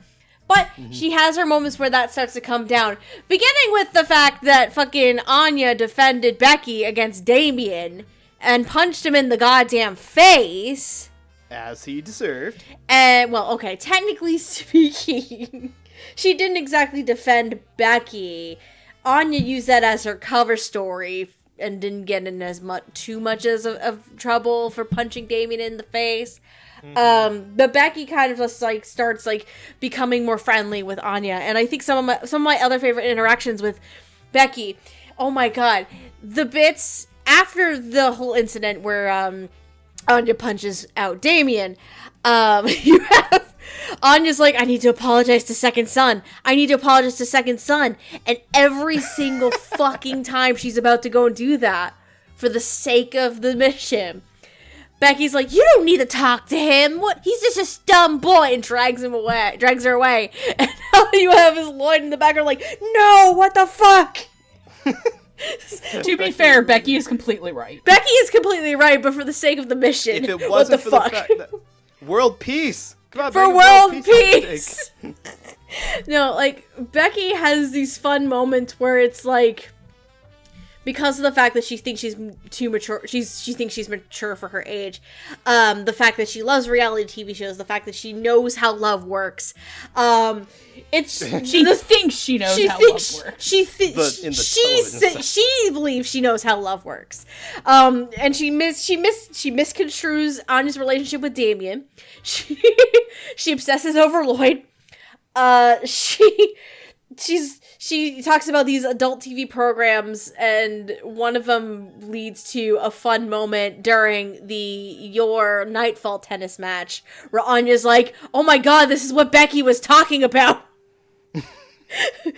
Two ladies after the same man. Oh my god, this is gonna be a bloodbath. Danny is just so fun and precocious as Becky, and I enjoyed every second of it. She is. Well, we may as well then round it off then with, did anyone find a young boy role that Caitlin's done before this? No. It kept, What am I paying BTBA people kept for? airing out on me once I got to 2012, and I was like, forget it. That sounds about right. I still appreciate your efforts to try. I found we can chalk this one up then. but like they're nothing that anyone would ever be like, oh yeah, that's it. So mostly maybe minor background role kind of Yeah, deal. like something from Blaze Blue. Okay. That was about as far as it would let me scroll. And I guess I'll start off real fast by saying I do not hear. I love Caitlin Glass. Caitlin Glass is immensely talented in everything that she does. The acting here is great. I don't hear little boy when I hear Damien. I hear Caitlin Glass. Fair enough. It did not spoil it for me, but there was a moment when I definitely read it was Caitlin Glass. It's like, oh yeah, I hear it. This is definitely Caitlin Glass. Yeah. It wasn't bad, but it was that kind of moment of like, oh. It's a very good performance, and I'm just gonna say what I've heard from listening in on a lot of dub actor panels at conventions and stuff that I've been to lately, and that it's really not about the tone of the voice you have or the voices you can make or any impressions that you can do. It's about the acting, and her acting here is awesome. And I just heard Caitlin Glass acting really well. So, I mean, if it makes you feel any better, the Japanese seiyuu for Damien was also a woman. Yeah, I'm not surprised that Damien's actor is a woman, because there are very, very few, I think, adult men in Japan that could convincingly play a young child, a young boy. There's only one, and that is Ayumu Murase. Only Ayumu Murase can. I don't know who that is, but I'm gonna believe you. Because why would you make that up? You'd probably know. I don't think you ever watched it in the Japanese, but he is Hinata in HiGE. But okay. No, if I you didn't watch ever, it. I did, actually. If you've ever, yeah, he's Hinata in HiGE. But the one I think maybe that's more relevant. I know what you're gonna say. Okay. No, you're not. It's not actually. Ensemble Stars? It's not. not Ensemble Stars. Even though Idolmaster Saidam. My bad. I don't watch fucking Idolmaster, man. Listen. I don't like the girl part of The Idolmaster. boy part's way better.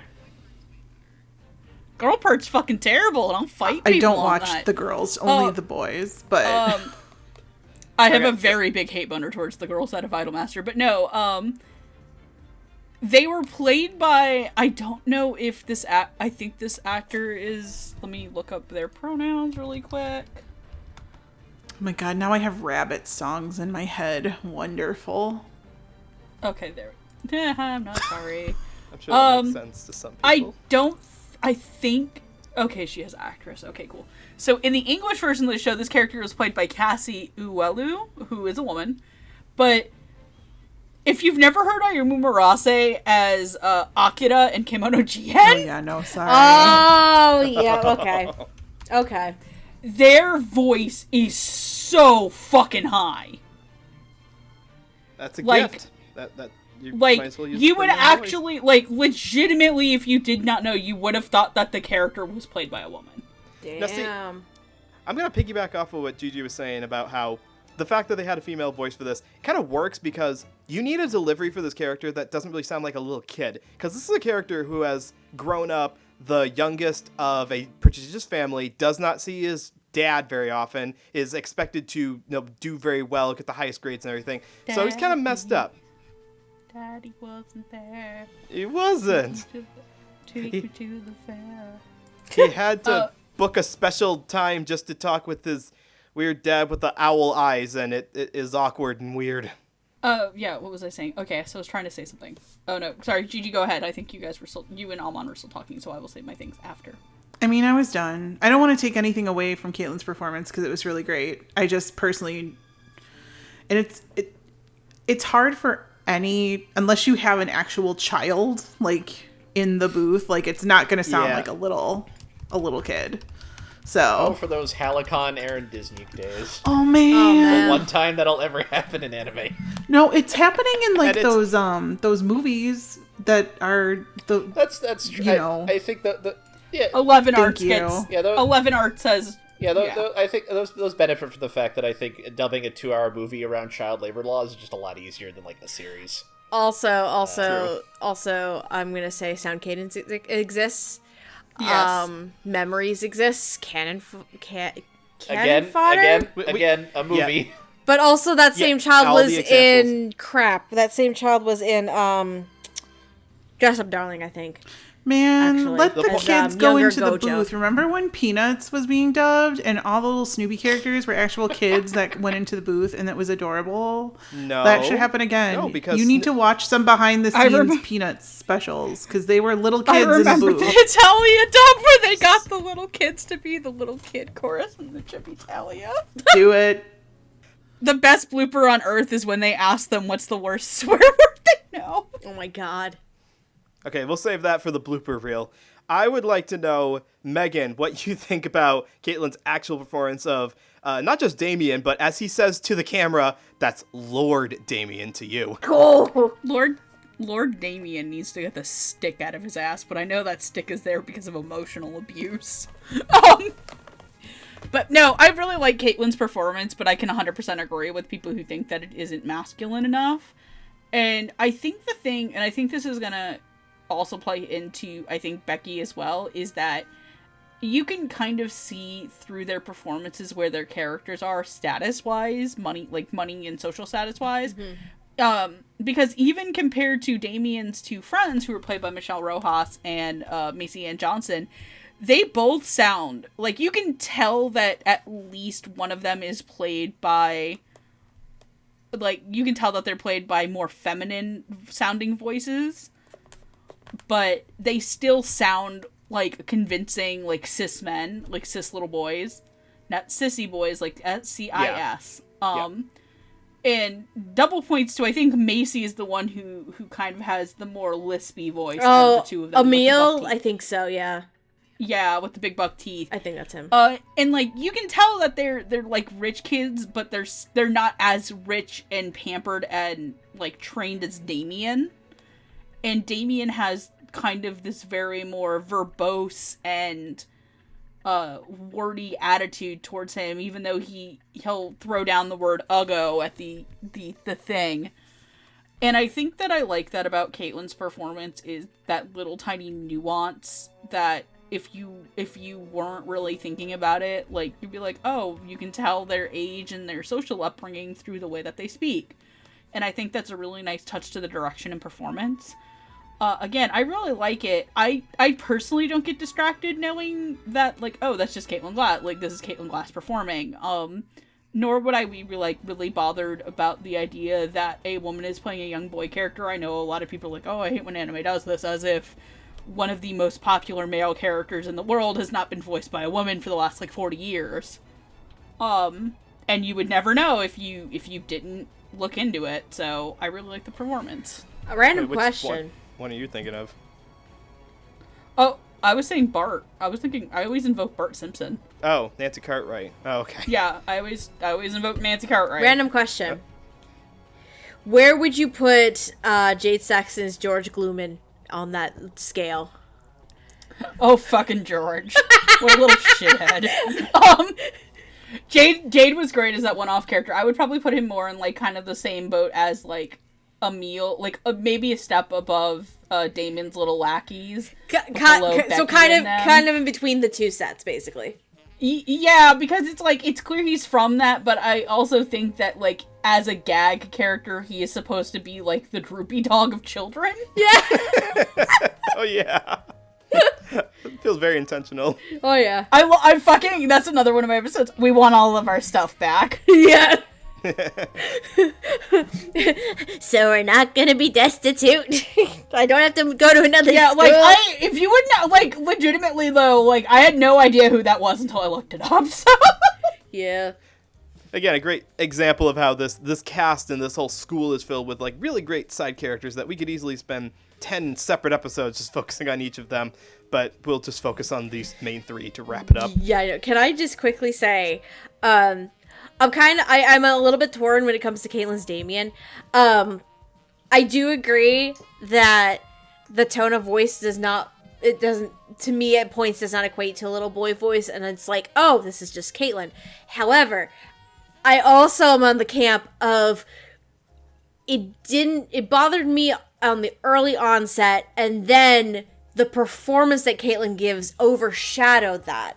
To the point it was like, okay, I like Damien. I like this performance of Damien, and he goes through a lot too. Like, he's a little boy trying to figure his shit out, trying to be in daddy's good graces, and also trying not to have a crush on this stupid little Uggo girl. Like, it's Speaking of his dad, who plays his dad? I don't think it's confirmed, but I hear John Bergmeyer. That's who I hear.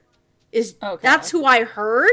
But it does not. It's who not also played confirmed. His brother, and I thought it was Damon, but some people think it's Austin Tyndall. So, but Austin Tyndall is the brother.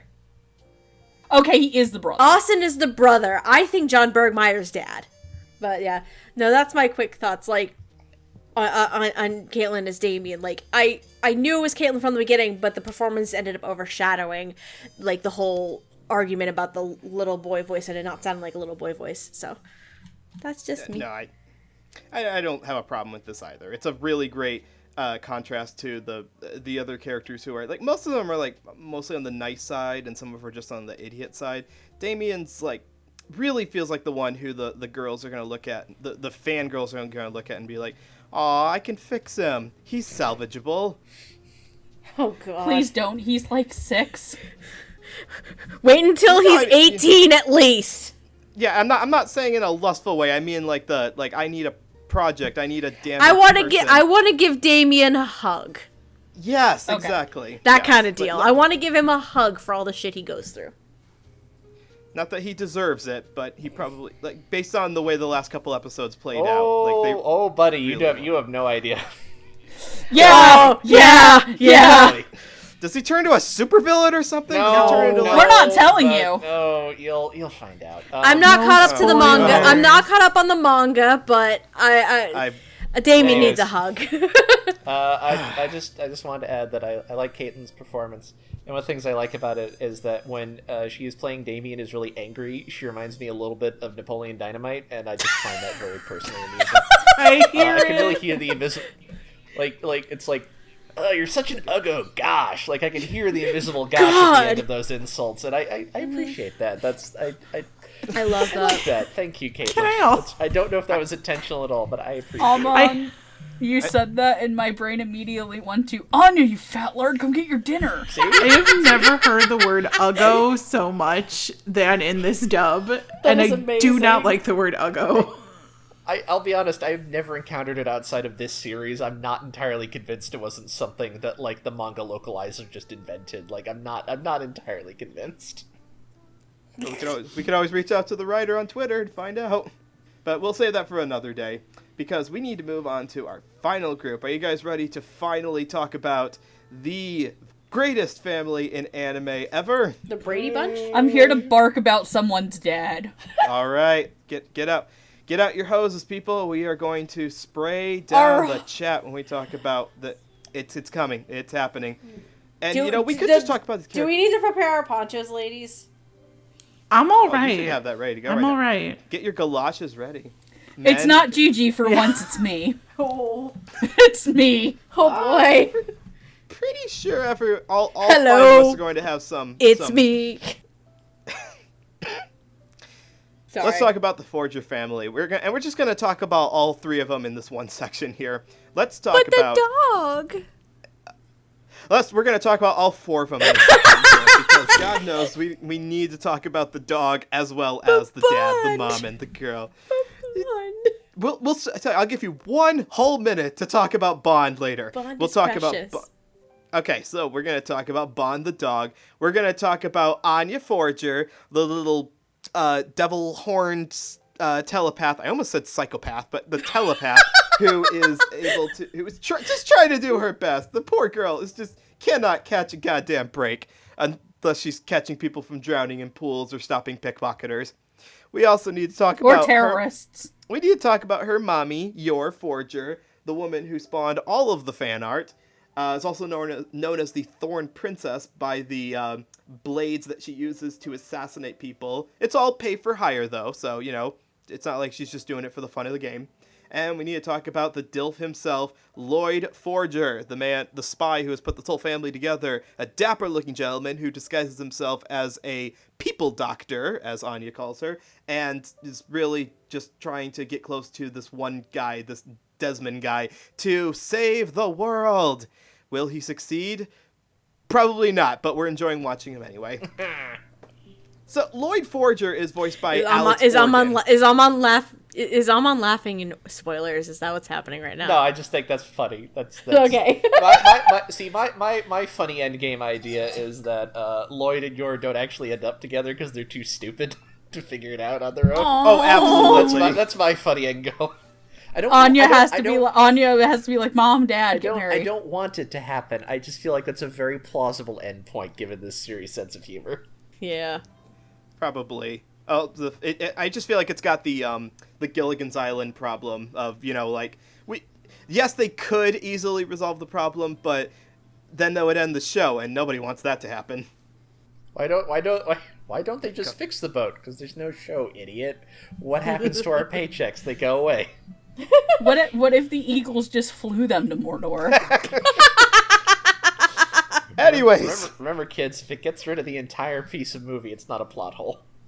Playing Lloyd Forger in the cinematic television masterpiece is one Mr. Alex Organ. Yay! I've been You waiting have for heard this. Alex Organ before. He is Aizawa in My Hero Academia. He is Decim in Death Parade.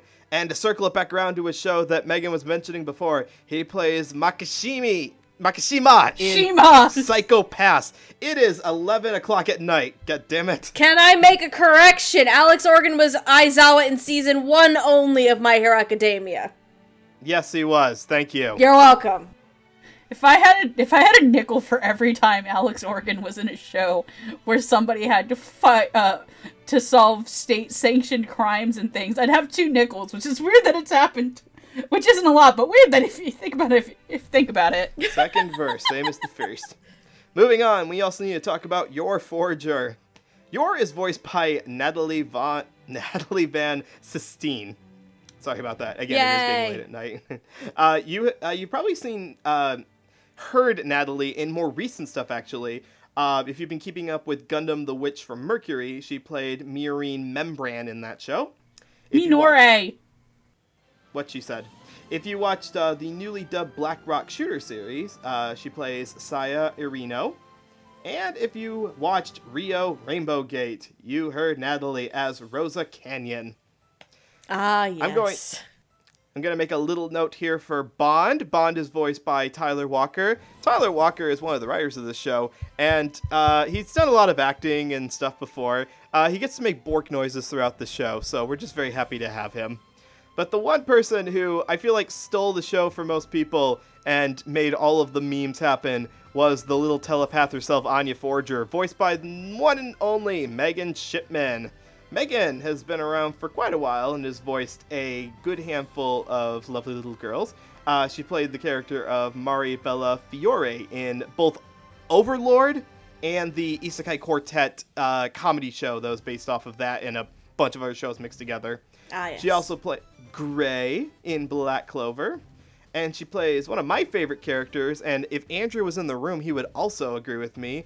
She voices Alba in New Game. Oh, he would 100% agree with you. Though Alba is an adult, not a little girl. Thank you very much.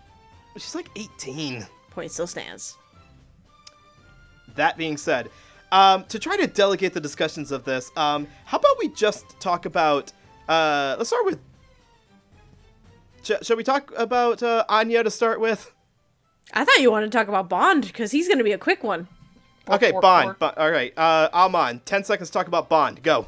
Adorable, hilarious, love his Borks. Good. He is the second bestest boy of all of fiction after Kuwabara, so good for him. From Yu Yu Hakusho? Yes! Kuwabara is the bestest boy.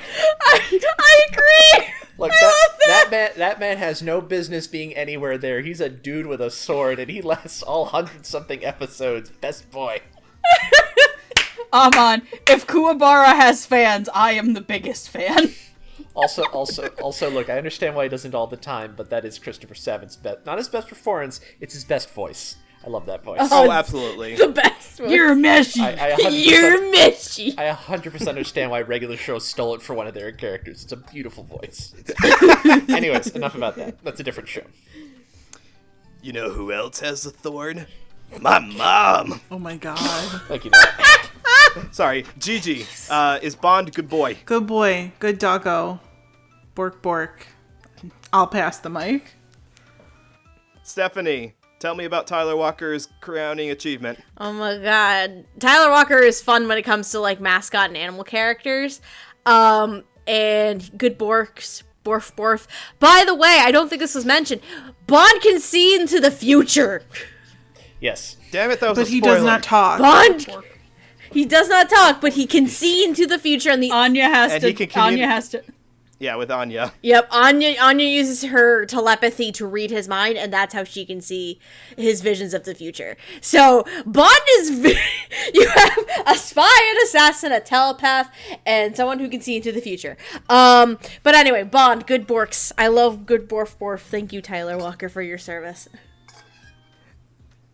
Excellent. Oh, I guess it's my turn. Megan, tell me a little bit about Tyler Walker. I'm glad that this was actually Tyler Walker barking and not an inverse of that time I got reincarnated as a slime where I thought Tyson Reinhardt was going to bark, but it turns out that the character actually talked and I got embarrassed, so bork. By the way, did you know at Kinokuniya in New York they have a giant Bond plushie that you can buy for 263 United States Yes, American they do. dollars? I've seen I it. want that? him! I did not know that. Am I surprised? Not in the slightest. I want him! He's too much though. I genuinely thought about buying him, and then I remembered I had to get back on a plane and go to a wedding, and my parents were going to kill me. Whoops. All right. Well, now that we've thoroughly established that Tyler is a good boy, and I'm sure he enjoyed getting to step into the booth a little bit while doing the writing on the side. Borf, borf. Yeah, let's start with Anya here, because, dear Lord, this character has a lot to... I'll just start out that I love Megan Shipman so much, and she sounds almost exactly like the Japanese. This is the one where they did not try to adjust it at all. They heard that voice of kind of babyish speaking, slurred speech tiny bit, playing up the comedy of can hear what everyone is thinking, and said, nope, that is a perfect pitch right there. Megan, we would like you to do that, only make it English. Megan did that. She did a fantastic job, and I knew she was going to be great from the very first, yep, in episode 1. That's how I knew that this was going to be a great performance. Gigi. I love Peanuts. I love Ooting. I love that Anya and Megan's voice for Anya is so freaking cute, and it is adorable. And they say walkies at one point, and I about lost my mind because I hear or say walkies at least 16 times a day. But remember how I said at the beginning that there's like a split between the first core and the second core? And so yes. I don't know if this is just me or if I'm just getting old and my tolerance for something is just not right in like the 6 months that there was like a space between whatever there was a space between.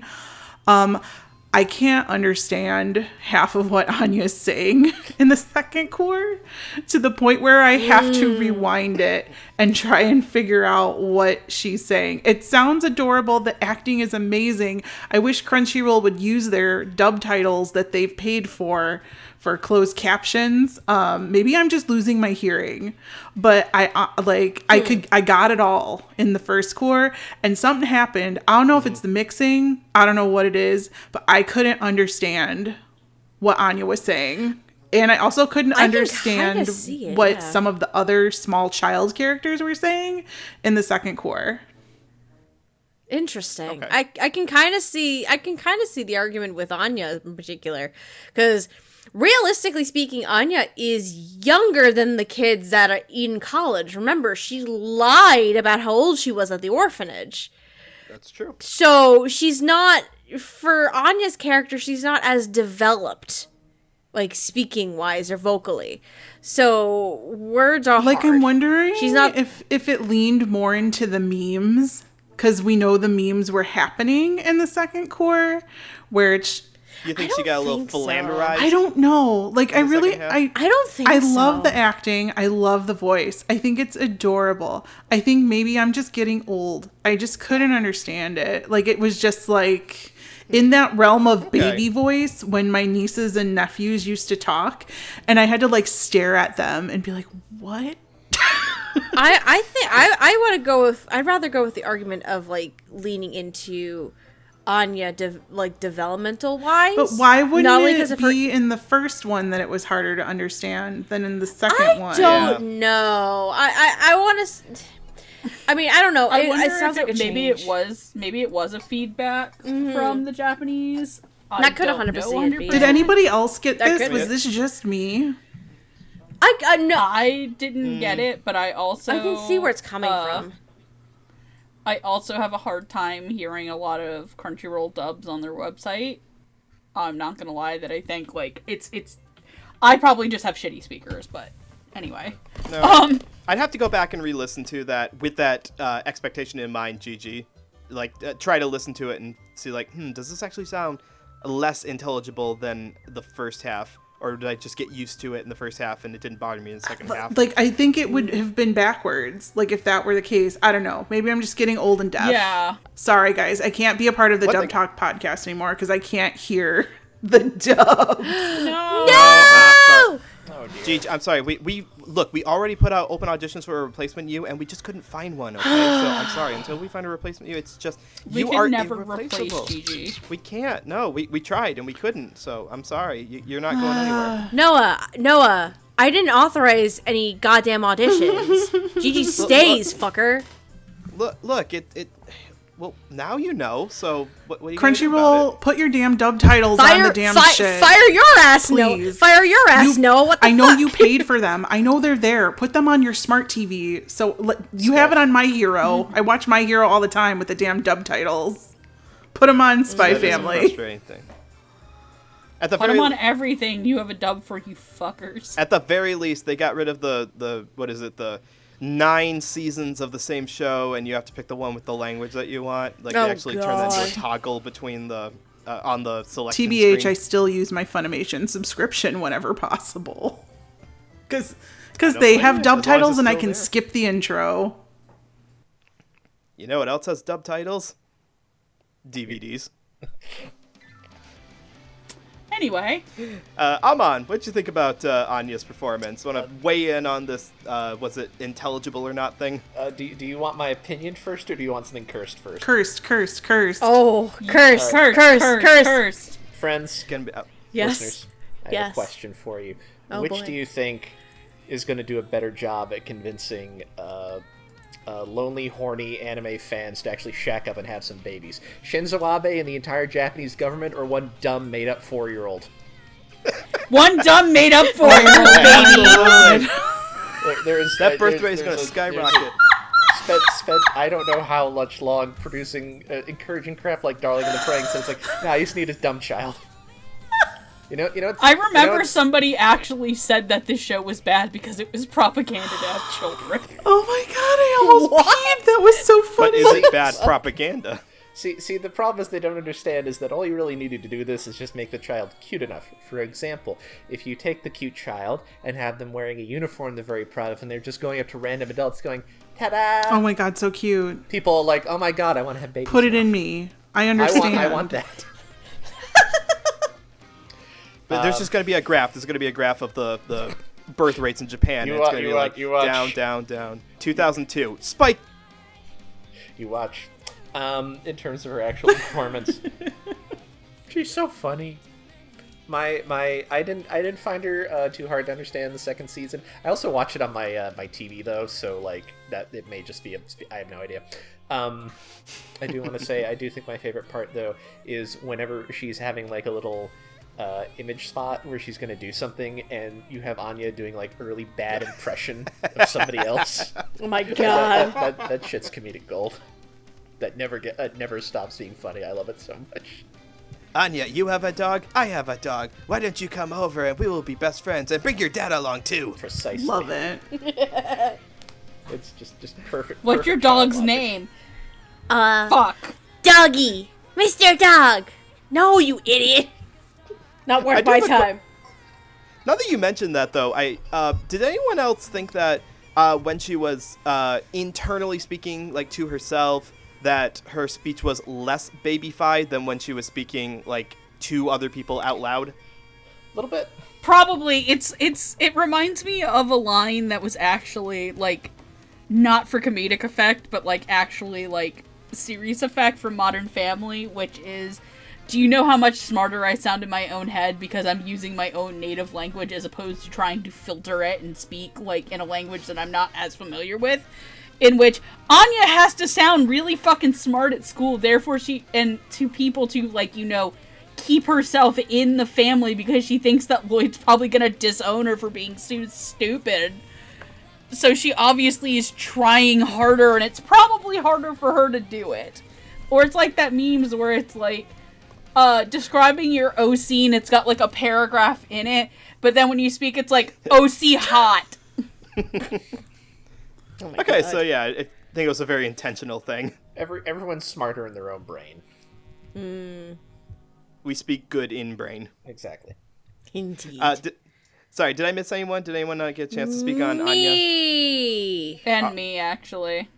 All right. But I don't know if Amon was done. She's really funny. Like I Okay. I feel like we'll hit up a lot of the other points that I liked about her performance. I just think she's adorable. Like look at this precious child. It's the best. All right. Stephanie. God, Megan as Anya is precocious as shit. First and foremost, I'm gonna say the dynamic within the Forger family is like fucking solid. It's so much fun, the interactions and the dynamics between each of them. With Megan Shipman and Anya specifically. Anya is precocious. Anya is adorable. Anya is an idiot. Anya's doing her best. Anya thinks the fact that she is in a family where her dad's a secret agent spy and her mom's a deadly assassin is the coolest shit ever. And she does not want to. She's not wrong. And she does not want to lose that. So she's going to do whatever she can to keep that. And do her best. Try as she might, even though her grades are fucking awful. It's not her fault. She copied the wrong kid's answers in her mind. It's so... Megan Shipman is just this precious, precocious little goober. Probably because of the baby voice that is being used here, I can barely recognize that that's Megan at all, to be honest, which is a great thing. It's one of those performances where it's, there's a lot to it, and it's so much fun, and it's just, I love it. She's such a gremlin. Anya's a gremlin. And I adore every second of it. Megan, you've been around children before. Would you describe Anya as a gremlin child, as these other people have described her? 100% she's a gremlin. All right. She's a fucking little goblin child. Glad we're all on the same page. But she's very cute, though, and I love Megan's performance of her that has this kind of saccharine cuteness to it while also being slightly devious. She's very much that precocious child who thinks that she's that she's super smart, but in truth is actually a fucking moron. Kind of like everybody in this family. And, I think my favorite thing about her is, I think one of my favorite gags of hers is... One, when she's talking about how to get Damien to look at pictures, where she's like, "Oops, I dropped my super cool picture of my family." Yep. And it's like I'm so cool. Look at me. I dropped my Gundam on the floor. Do you like Gundams? I wonder if that scene was inspired by a Calvin and Hobbes strip where Calvin is trying to get Susie to It probably fucking was. I hope no one reads a super secret message. I hope. Oh, that's just the cipher one. It's like she's like a Calvin and Hobbes mixed with the kid from A Christmas Story, which is why I brought up the drink your Ovaltine thing. Jesus. But one of my other favorite moments for her, to invoke the dodgeball episode again, is when she's doing her fucking super technique, and it's Megan Shipman, channeling the most Dragon Ball moment in the baby voice, and then she just falls flat on her face. Yep. Because how else could that scene end? How else, I ask you? And Megan's performance of it was gold, and I love, I think to me, my favorite moments of Megan Shipman performance aren't her actually being cute. It's whenever she gets these Jimmy Neutron brain blasts because she hears other people's thoughts and she's like, huh? And it's not in that voice, but it's cutesy. But to me, that is some of the funniest shit in the show. Her reaction is her reaction noises. I can't believe I forgot to bring up the Anya reaction face. A gold mine of comedic potential. Yeah. Her, and it's not always the heh. It's kind of the ones where I think she's more exasperated. Yes. The traumatized mommy's got poisons and knives and stuff in her boxes. Yeah, that stuff. Or when she hears about Fiona's crush on her, on Lloyd, that stuff. Or, yeah. So no, Megan Shipman's great. And I actually prefer her a little bit more than her Seiyu. Nothing against Anya Seiyu. I just... It's more, sometimes it's just easier for me in the English dub, but they're both good performances. Nice. Do I get to start barking yet, or is it time for the men to bark first? Hold on, why don't you keep it in the cage for just a little longer, because we got to talk about we got to talk about Natalie's performance, because this, I feel like this is a kind of performance that would be a little difficult to pull off correctly. There's an archetype in Japanese anime that yours, Seiyu, was definitely going for. The sort of clumsy, lovable female voice. that's... Oh, is it the Yamato Nadeshiko voice? Yeah, thank you. I was blanking on the term for it. The Yamato Nadeshiko voice, that is absolutely what she was going for. But it's mixed with her having to play it completely straight and going into deadpan voice when she goes into assassin mode. And also a really fun moments when she gets drunk as well. Oh my god. It's a mix that... Natalie has to play the whole gambit. She's got to play that whole range of things while keeping the same pitch of that character. And luckily for our ears, I think she does. And does very well. Natalie was probably surprising because when it came to the show, I didn't expect Yor to be played by Natalie. But the second I started hearing Natalie as Yor, I fell in love with it. Like, Yor is a mix, is like this glass cage of emotions. She is tough and deadly as when she's like assassinating people, but she's clumsy. She's not the greatest housewife. She's like she tends to be desperate with some things. Like she's doing, Yor's doing her best. Yor is doing her best, and we all love. I would hope we all love Yor. We've all been there before. We've all set the kitchen on fire cooking an egg. Yeah. Like Yor wants to do her part for this, as she calls it in the show, a marriage of convenience, and she's working so hard just to keep, not just to keep up that charade, but for the sake of the people around her, because she's always been a good caretaker when it came to her brother Yuri, but now she's and being like a caretaker and having the only person that she ever knew really or was close to being her brother, that's all she ever knew.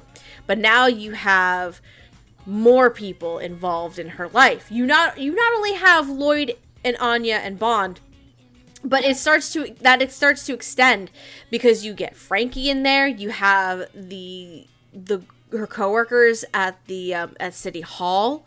You have who suck.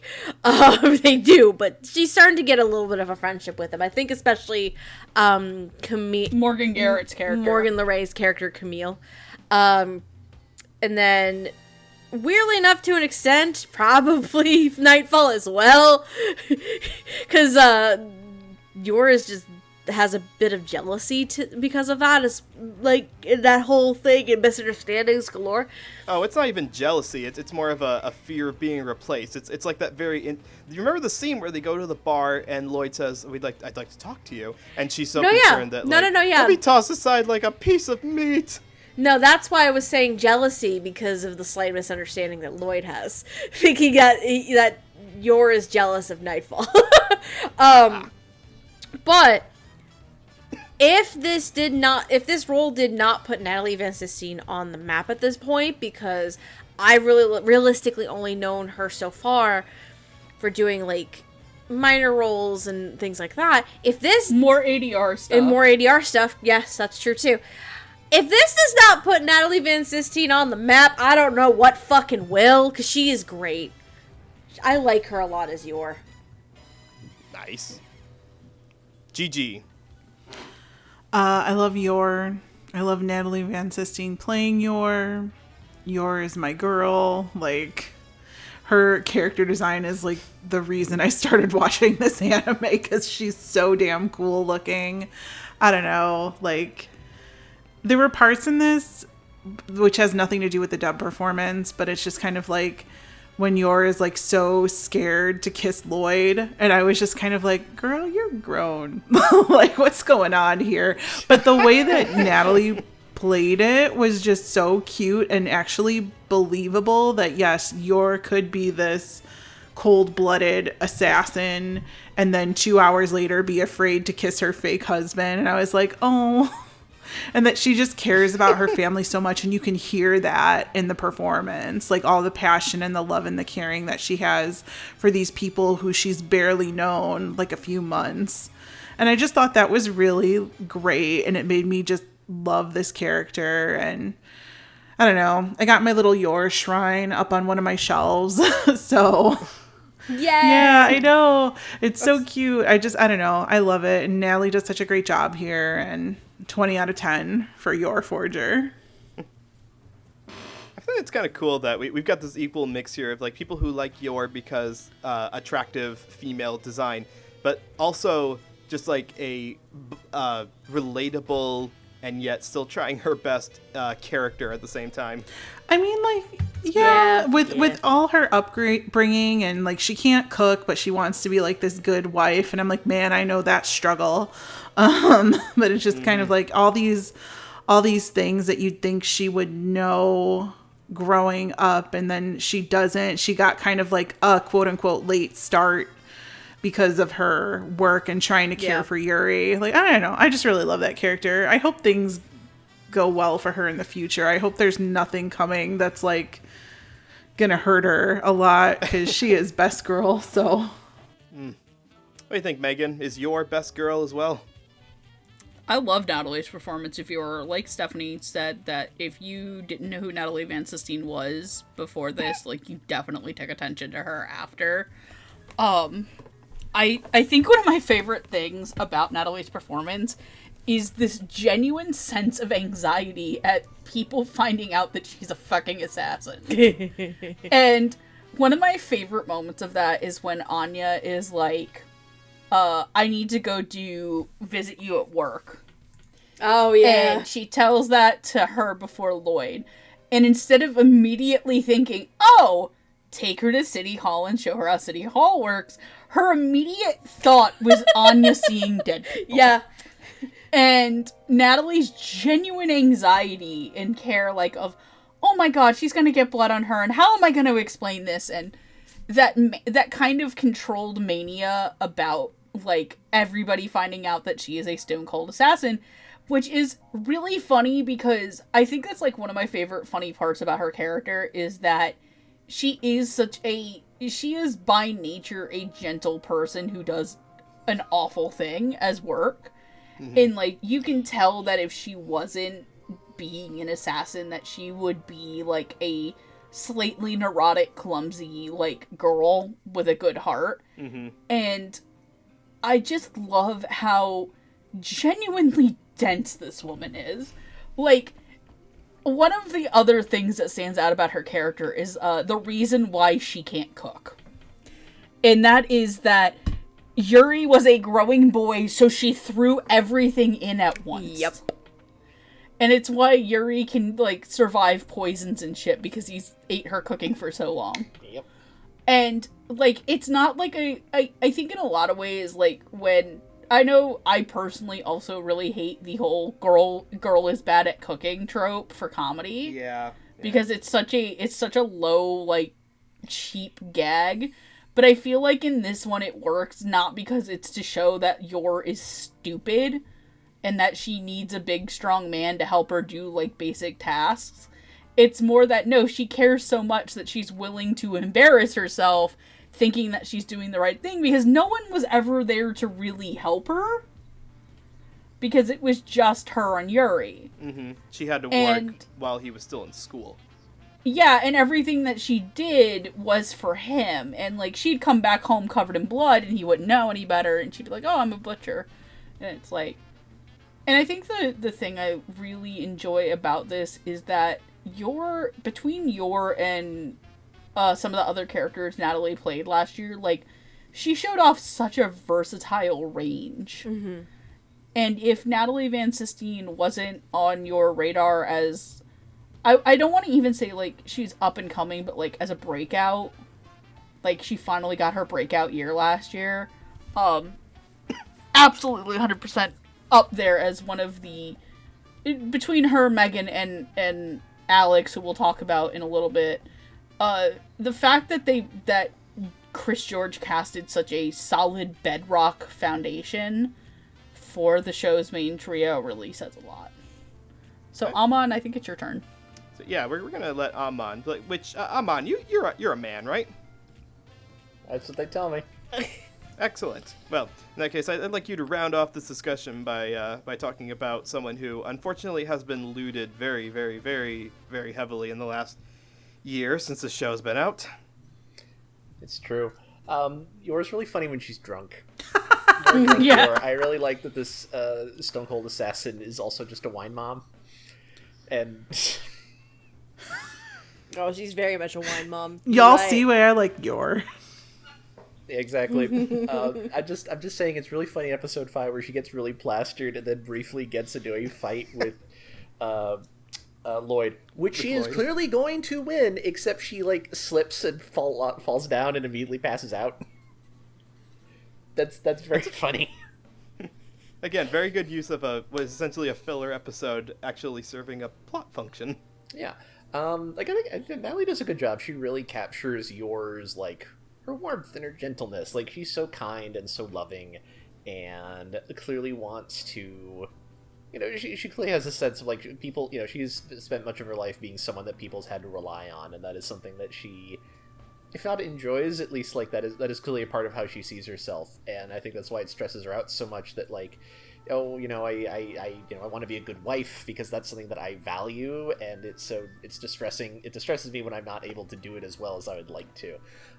It's just very heartwarming. Like she's such a sweetheart. You like her so much. And Ellie captures that so very well. It's so funny that we're saying these so like very nice complimentary things about someone who is literally a murderer. If I had one very minor complaint about the show, it's that I do wish there was more opportunities for Yor to do action bullshit, but I realize given the comedic sensibility of the show itself, that's probably really hard. Because it's not really the kind of show where I think they could really pass off Yor just murdering people in her spare time as a gag. Like it's not that kind of funny. So I get it. Yeah. Also, I feel like for as much as Spy Family is a comedy show, it does have a lot of heart and it does have some genuine moments of like sadness in it. And good action. I feel like if you constantly showed Yor like going out and murdering things, it would take away from that. It would spoil the tone so much. Like I'm kind of happy it's not there. It's more like it'd be nice if she had a few more opportunities to like run around on cranes and stuff. That was cool. Yeah. I also like to point out that one of my other favorite things about Yor and like the whole like I'm going to give them everything to try to make them better is like how much she genuinely tries to train Anya to do things, but she's so, like, strong and kind of unknowingly over the top, it just ends in disaster. Let's see, to throw the dodgeball, you turn your waist and you throw your arm into it, and oh no, I chopped down all the trees. I will be honest, one of the low-key best gags about the show is Lloyd and Yor being so good at their jobs that it never really occurs that, like, wait, how are you able to do this? Normal people aren't supposed to do that. But it's like their perception of normal is extremely warped, and so they just never really put it together. It's like, oh, I guess she must be really strong then. Oh well. I hope Natalie's having what a good, strong breeding stock. No, I'm kidding. What? Okay. No, I was joking, but I also genuinely like the idea that a lot of Yor's panic comes from the fact that the secret police go after single women for because they think that they're spy assets, and like that level of Yuri would never let her get touched because of it, and she's still freaking out. Anyway, I'm sorry.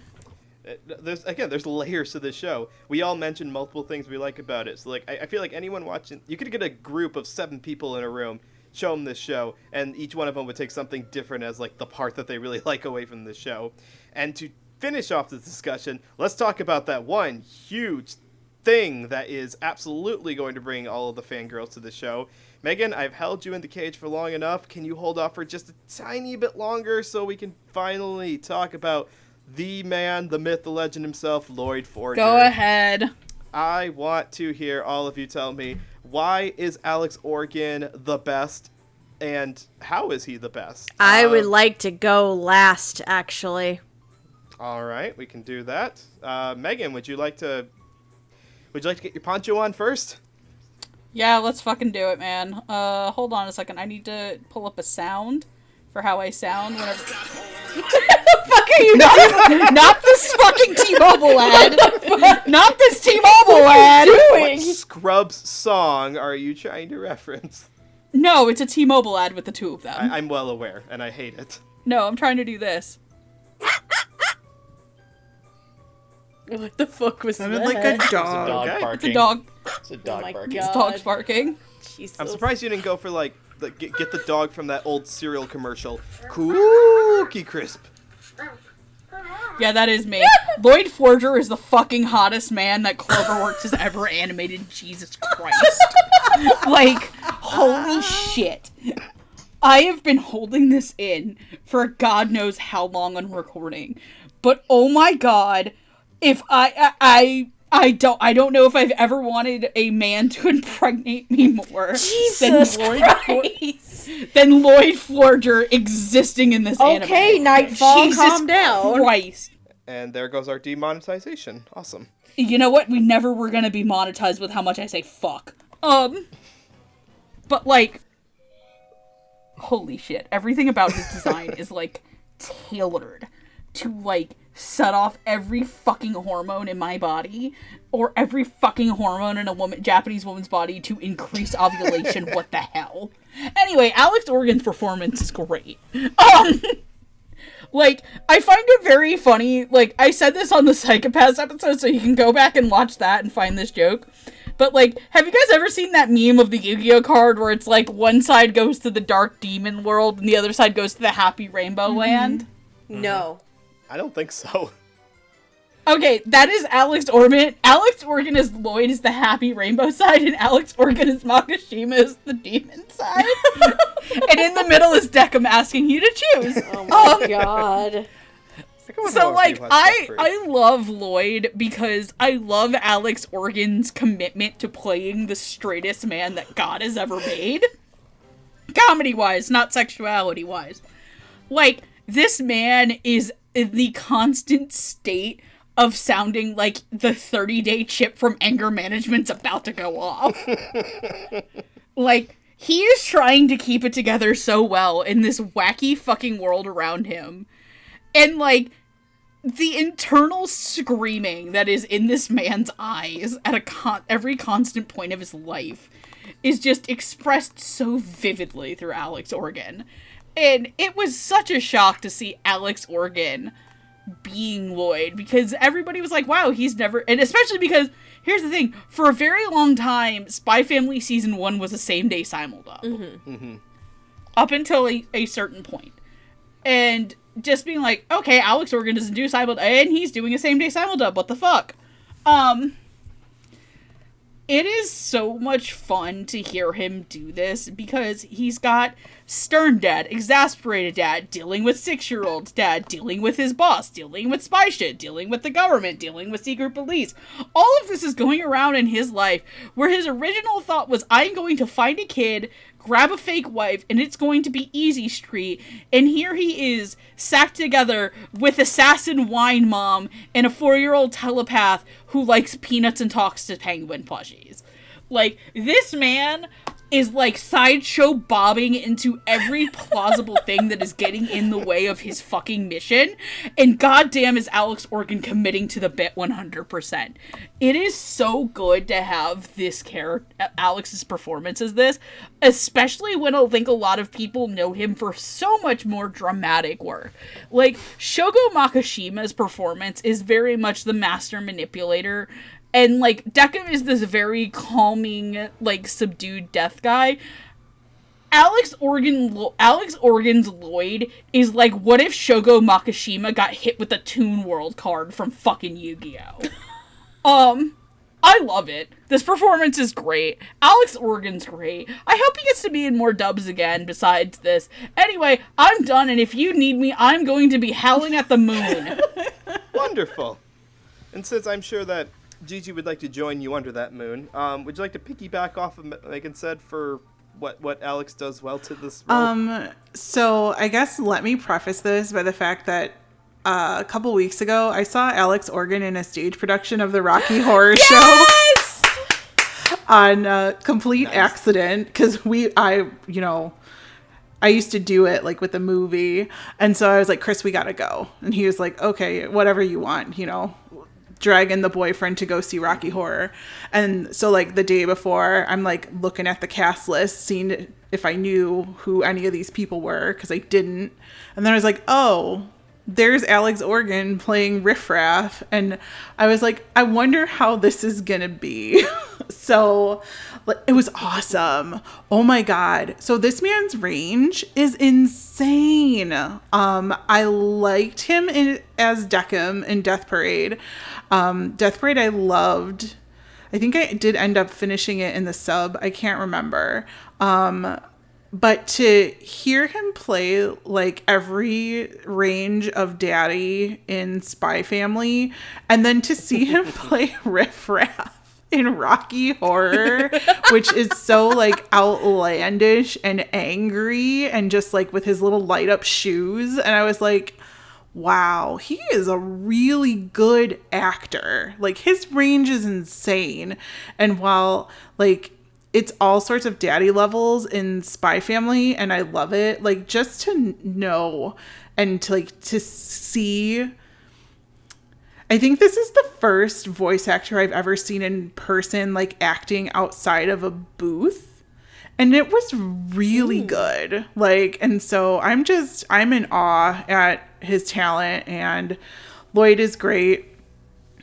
Perfect. I loved it.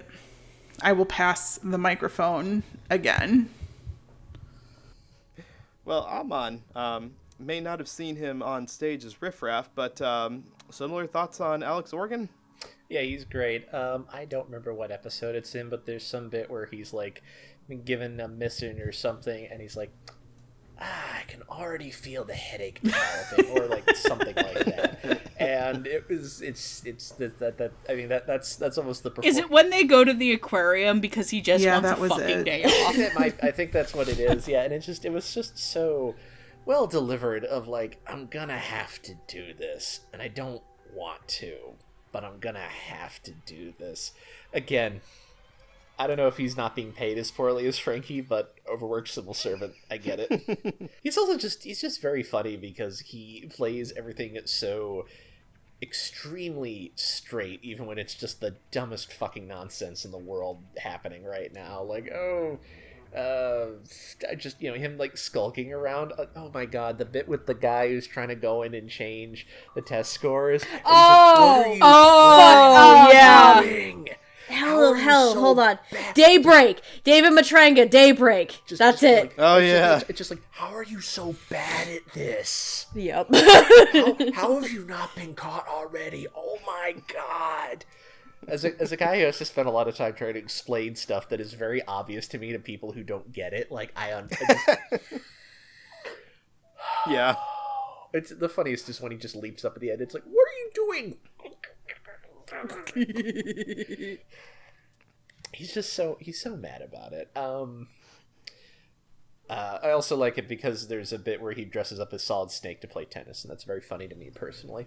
Is that what that was?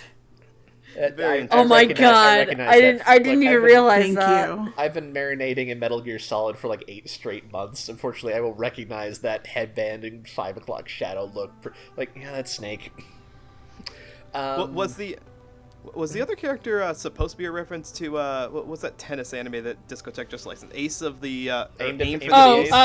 Yeah. Aim for the Ace. Let me look. It's not the main character for sure. Let me do some Google searching. I'll be back with you. There must be a blonde lady I think in that there show, is. Right? Yeah. Also, Amon, I need you to check the chat that we have for Under This Voice Call right now.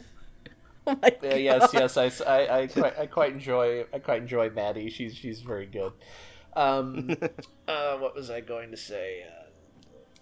Alex, he's just very good. Like he does the serious spy stuff really, really well, and he also gets to a lot of the heart of the character. Like there's something kind of adorable about the fact that Twilight is so good at so very many things, except interpersonal relationships, which is really important to the mission right now.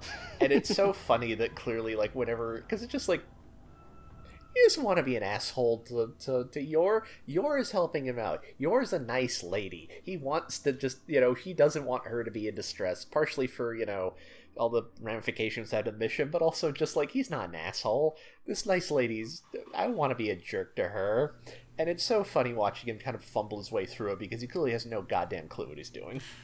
It's just really entertaining. Yes, that is an Aim for the Ace reference, and now I'm hurting myself I didn't catch it because the bow was throwing me off. But there is a bow. Can you think of any other anime focused on tennis that possibly could have been referencing? You Prince can't, of Tennis. can you? I knew it.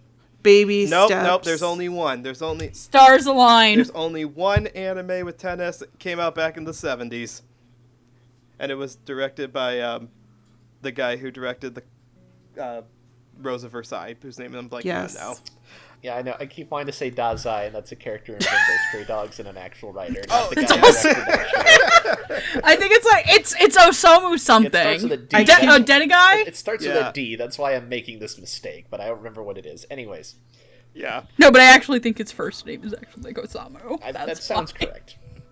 So, I will give this over to Megan in just a minute, but I want to comment. I already went, thank you. Osamu Dazaki. 70 seconds.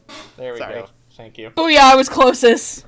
The whole point of Alex's performance that absolutely holds the whole thing together is the fact that I don't know if I don't know about personal life, so I don't know if Alex is a father himself, but the whole gist of trying to hold the family together, speaking as the only one on this whole podcast who's procreated, is that you do not get days off. You do not have the leeway to say, like, I don't want to do this. There is absolutely no thing that family, bills, job, the weather can hand you that you are not allowed to take a handle in.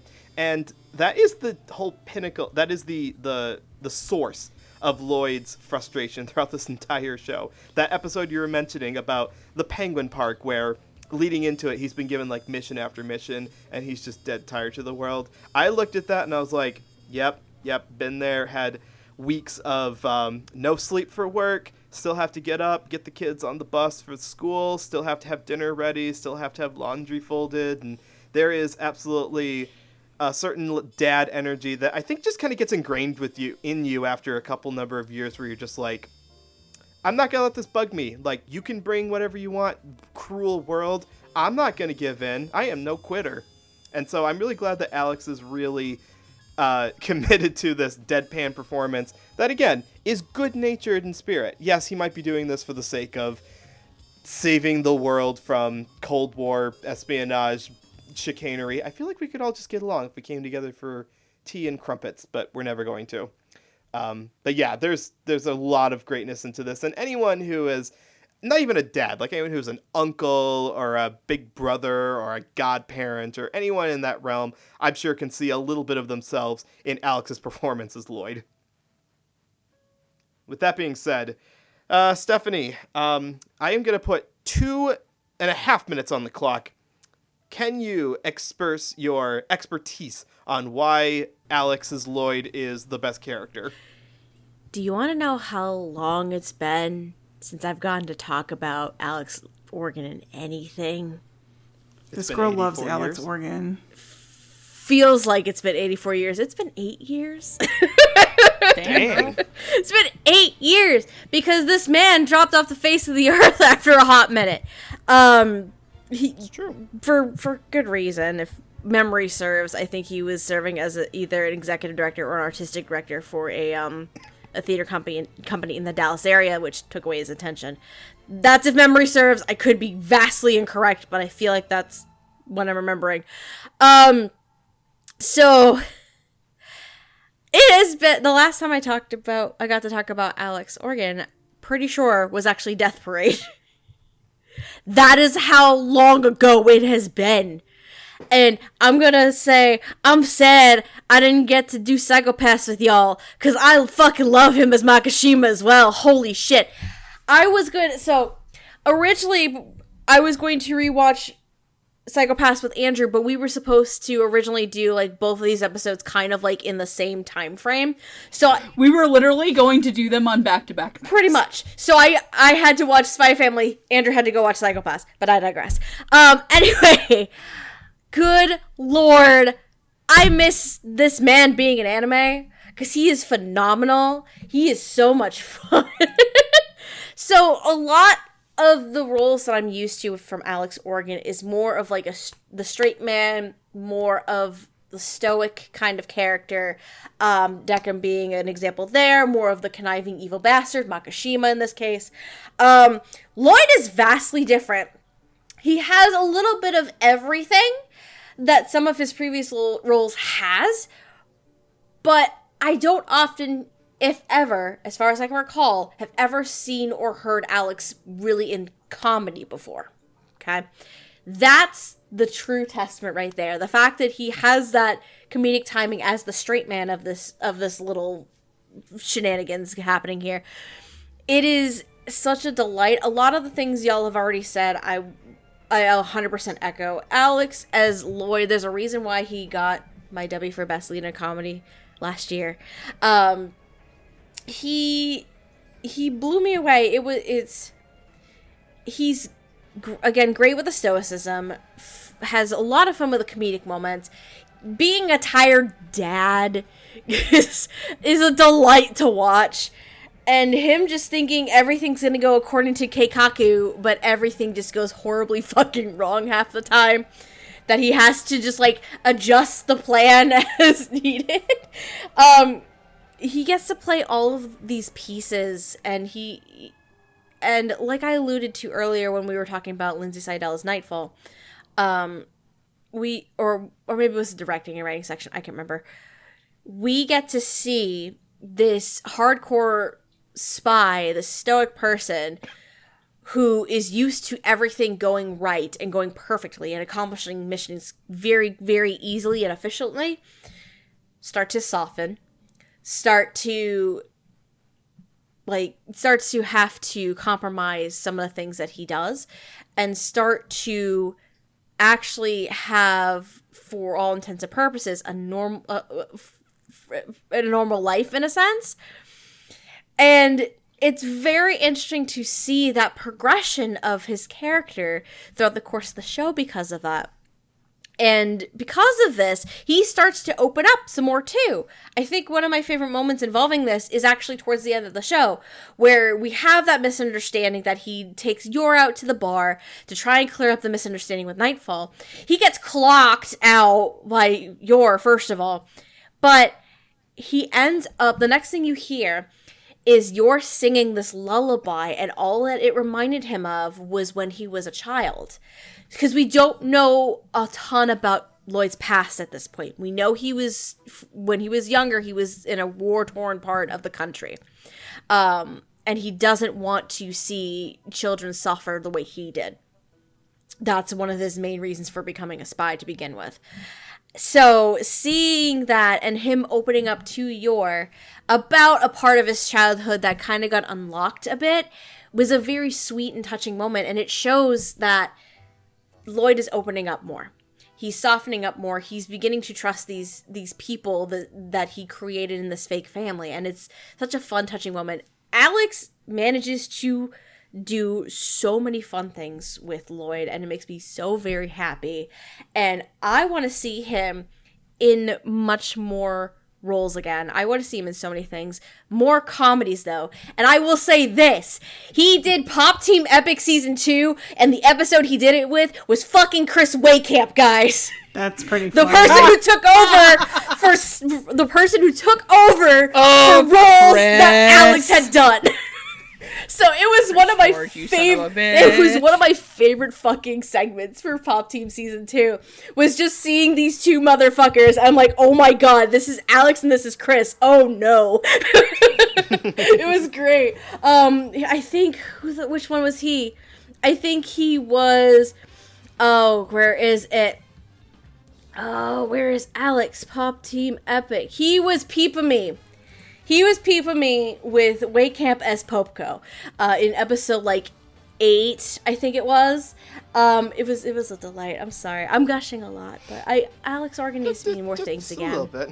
Alex Organ needs to be in more things. I missed him. Welcome back, sir.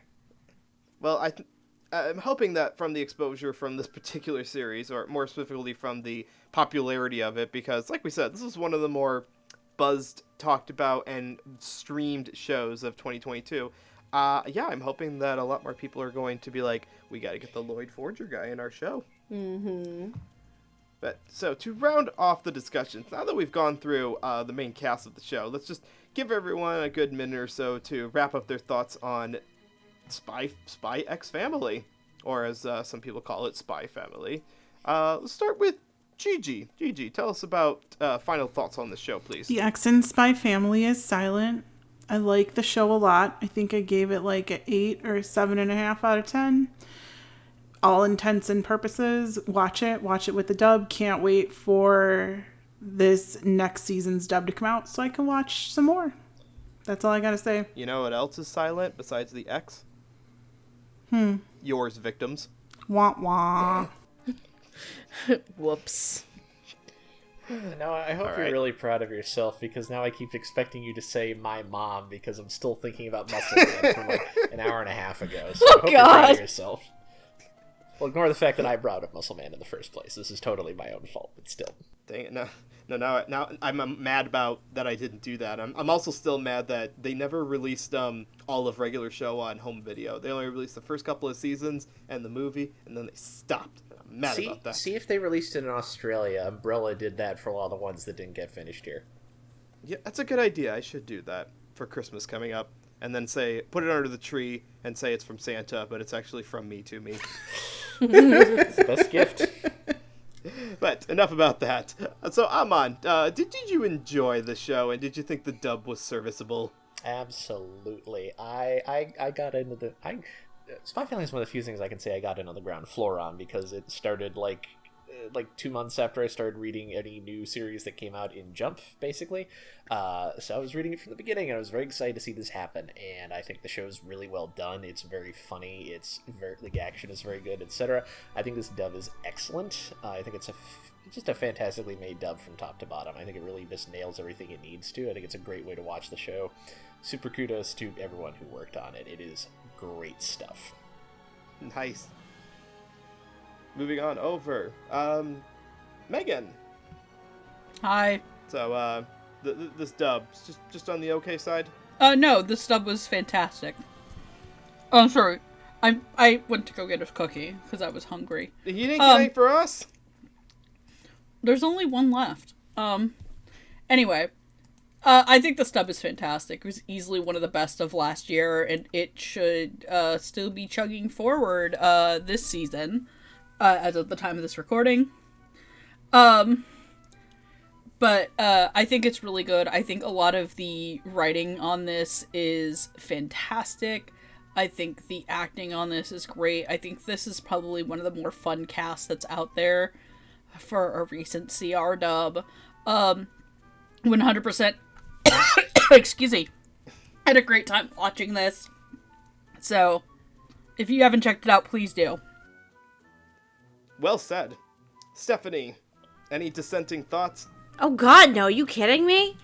There's a reason why this show got a few of my W's from last year, including Dub of the Year.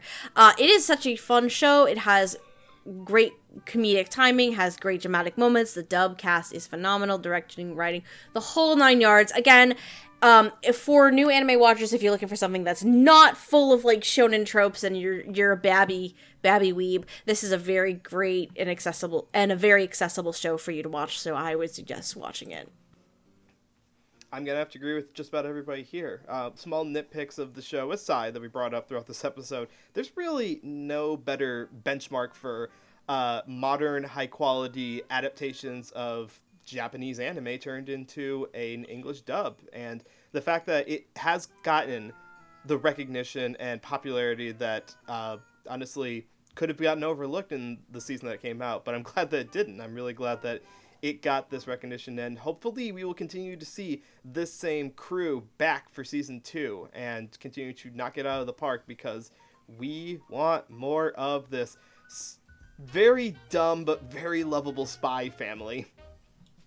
Yes. And after all of that, you may be wondering, well, where in the world is Carmen Sandiego? I mean, where in the world can I watch the show? No, I was wondering that first one. Tell me about that. Yeah.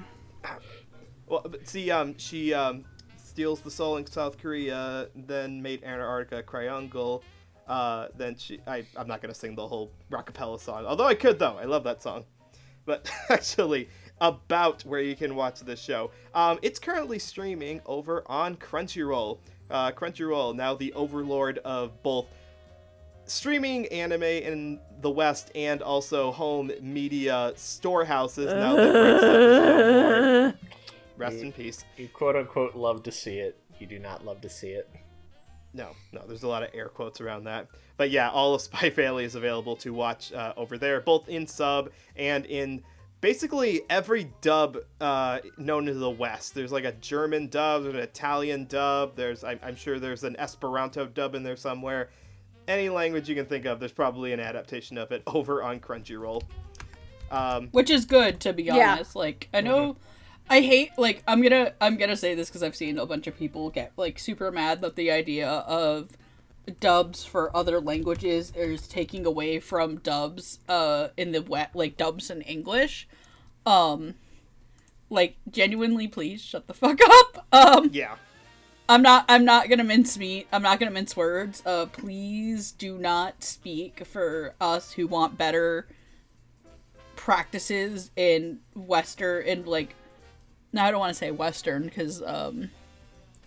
because yeah, there's, like, looking at there's Japanese, Crunchyroll audios for Spy Family are Japanese, English, German, Latin American Spanish, España Spanish, French, Italian, Portuguese, Brazilian, Russian, and I want to say the last one is Hindi.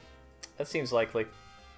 Mm-hmm. I can't tell because all of them are in their native languages, and I can't read Hindi, but I'm going to assume that I believe Spy Family has a Hindi dub, and there are people out there who get really mad at the idea that there are these, like, dubs for, like, India and, like, other countries, and it's taking away from our stuff. Please take your xenophobic ass and leave, because those fans deserve to have dubs in their native languages, too. Thank you for saying that. Yeah. Last thing to end off here as well. Amon, did you say that there was the manga is also available on an app right now? Yes, you can get it on the Shonen Jump app through Viz Media. It is also published in print via Viz as well. It's very good. You should be able. I highly recommend getting the physical copies if you're into that sort of thing. They all come in this very stylish, like, teal green color, and every cover has a character sitting in some sort of classic design chair. My favorite is the one with Bond on the cover because he's sitting in that weird egg-shaped thing that shows up in the prison. Yeah. And I like that chair because it's funky looking. Also, as a side note, I think we mentioned this earlier, the first half of season 1 has already been released on home video as well. I imagine the second half is forthcoming. That is correct. So go pick it up for Christmas, give it to someone you love, or give it to a person who needs to start making a family, because this will absolutely skyrocket the waiting population. Incidentally, that last language on Crunchyroll appears to be Arabic. My bad. I mean, that's fair. That's. I mean, look, I am ignorant of how anything that does not use the Latin alphabet works, so it's an understandable mistake. Anyways. Speaking of things that do use the Latin alphabet, we have a podcast channel. Yes, the Dub Talk Podcast. If you're listening to us on anywhere other than YouTube or our YouTube channel, youtube.com/dubtalkpodcast, you can hear us on all manner of audio-only feeds. Stephanie, list them all off because I only use one of them. Oh, the audio feeds? That's going to be your Spotify, your Apple Podcasts, and your Podbeans, ladies and gentlemen. Oh, and YouTube, of course, as well, is where the video versions of these come up. Very good. And we got new episodes coming up every other week. So if you like consistent quality podcasts like this that also run for about 2.5 hours, you know where to find us. We also want to give a quick shout out to our patrons, because on top of having a Twitch stream, an Instagram, a Tumblr, a freaking MySpace account, I'm sure. We also have a Patreon, and we want to give a big shout out to not only the fine people who listen to this podcast, but the people who are part of our Patreon. Starting off with those in the $5 tier. Those people are Victor May Baroda, Michelle Travis, and of course, Megan's mom and dad. I'm waving to Megan's mom and dad, though they can't see me through the microphone. And I'm also giving a huge shout out to our $10 patrons, all 5 of you here. Let's give a big shout out to Anthony Brown. Thank you very much, Anthony. Carly Lesticow, you rock. Quinoa Soup, thank you so much for your continued support. Marissa Lenti, we love you, Marissa. And Otaku Anthony, rock on, Anthony, rock on. So, and lastly, to wrap it up here, I believe all 4 of these people here do things around the internet or have other social media feeds where you can catch them out. Megan, what do you do when you're not talking about Lloyd Thirst? Playing Final Fantasy 14. I mean, you fucking walked into that. Yes, yeah, I did. Yes, you're right. You can find me running around the wonderful, wonderful planet of Elpis. No, wait, Elpis was the facility. You can find me running around Aetheris on one of my many, many Final Fantasy XIV characters. If you know their name, you know their names. You can also find me on Twitter at QueenEra2. You can also find me on Blue Sky, I think at just regular QueenEra, because I do have a Blue Sky account as well. We have, you can find me on Discord, though I do prefer to keep that one a little private. Yeah, no, I mostly post on the rag and play Final Fantasy XIV. All right. Gigi, do you also play Final Fantasy XIV? No, sorry. No, but she has been introduced to her husband from it, and he's 7 This feet is true. tall. That's how I live my life. You can find me on Twitter and YouTube at AnimePalooza, where mostly I work too much and don't post a lot anymore. I hate adulting, but I do adult too much lately, so I hope to get out of doing that soon so I can focus more on weeb-centric activities. I feel that. Hallelujah. Don't we all? Yeah. Amon, what are the weeb-centric activities that you're up to these days? Well, you can find me on Twitter and Blue Sky and co-host usually as Amandul US, or just search for Lucifer Hunklehead because I've decided that's a much better name than some. I get tagged people thinking I'm the band I stole my name from so often, it's very funny to me. Like, I'm clearly not, but they're just like, Amandul, this must be the German band I like. I don't get it. Anyways. That's funny. You can find me on there when I'm usually rambling on about movies or comic books or something like that. And also some music, and I have a dusty old song for you to do if you'd like. Yay! What's a dusty old song? What is this thing? That's where I tell you about some old song that I like that you've probably never heard of. Interesting. Yeah. And does it relate Dusty to this song, show that we were dusty just talking song. about? I'd like to try and make a connection if I can.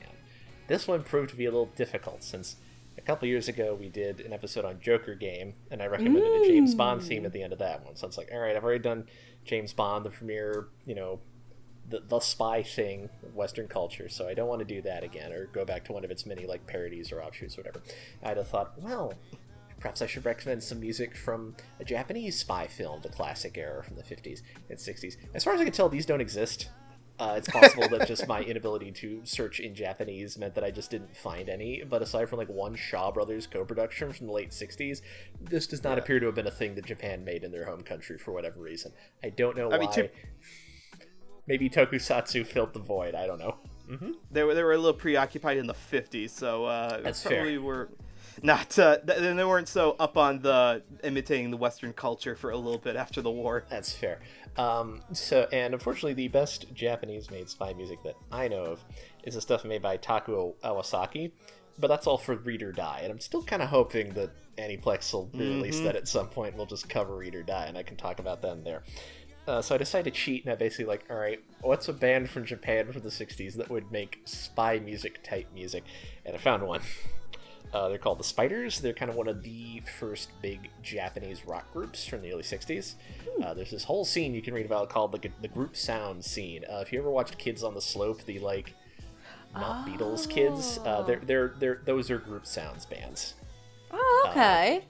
Anyways, they appear to be pretty important. They have a pretty good instrumental I like called Dynamite. It's very, it sounds a lot like The Ventures if you're into them. So check that out. It's fun. The Spiders. Excellent. Yes. Not to confuse with like a half dozen other bands that are also called The Spiders, because, it's a common name. I'm sure Peter Parker is in one of them. Absolutely.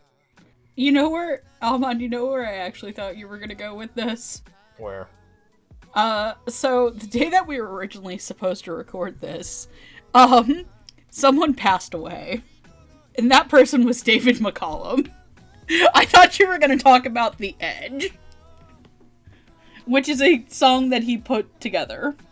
And if you don't know who David McCallum was, if you're a child of our age, you probably know him as Ducky on NCIS. But for people who are like my parents' age, he was the Man from U.N.C.L.E. No, he was the Man from U.N.C.L.'s Russian buddy. Yeah. Robert Vaughn was the Man from U.N.C.L.E. Okay, he was his Russian buddy. But he also made this song called The Edge. And you know what that song was used for? What? A sample to one of the greatest rap songs ever made. Dr. Dre's The Next Episode. You gotta love those lushly produced late 60s, like, pseudo easy listening albums. They sound so good. So we say that Phil Spector was the source of good, right? So if for those of you who are like, what the fuck is The Next Episode by Dr. Dre? That's da-da-da-da-da. It's the motherfucking D-O-double-G Snoop Dogg. Oh my god, okay. Thanks, Patrick, for showing me that TikTok. Anyways, and Stephanie, what do you do when you're not weaving it up around here? Trying not to die. Trying also not to die and figuring out this whole adult thing. You can follow me on Twitter and Blue Sky at Lilac Anime Review. Review being spelled R-U-V-U-E. I also am on TikTok at the same account, the same name. Where my TikTok is either all the Broadway shows that I see, random fucking TikTok filters, or of my cat on a pretty frequent basis. I also have been utilizing the Dub Talk Twitch account, trying to get back into streaming a bit. At the time of recording this episode, I have been playing through Pokemon Violet, specifically the Teal Mask DLC right now, before going back to the main game, and then I have also been streaming with Andrew, though it has been a hot second, but we need to go back to streaming because we need to finish Telltale Batman, so that's where you can find me. Excellent. And you can follow me on Twitter and Blue Sky, both at NoahClue, where on top of having discussions about international animation from all eras of the world and contemplating what's going to be the next big thing in indie animation, I also post pictures of my family, because when you are a dad with 3 kids, a dog, and a wife, you get to post cute pictures of you doing stuff around the world. So if you want to see what Spy Family would look like without the espionage, telepath, assassin, spy shenanigans, you check out my Twitter feed for that. Cute. And it is very cute.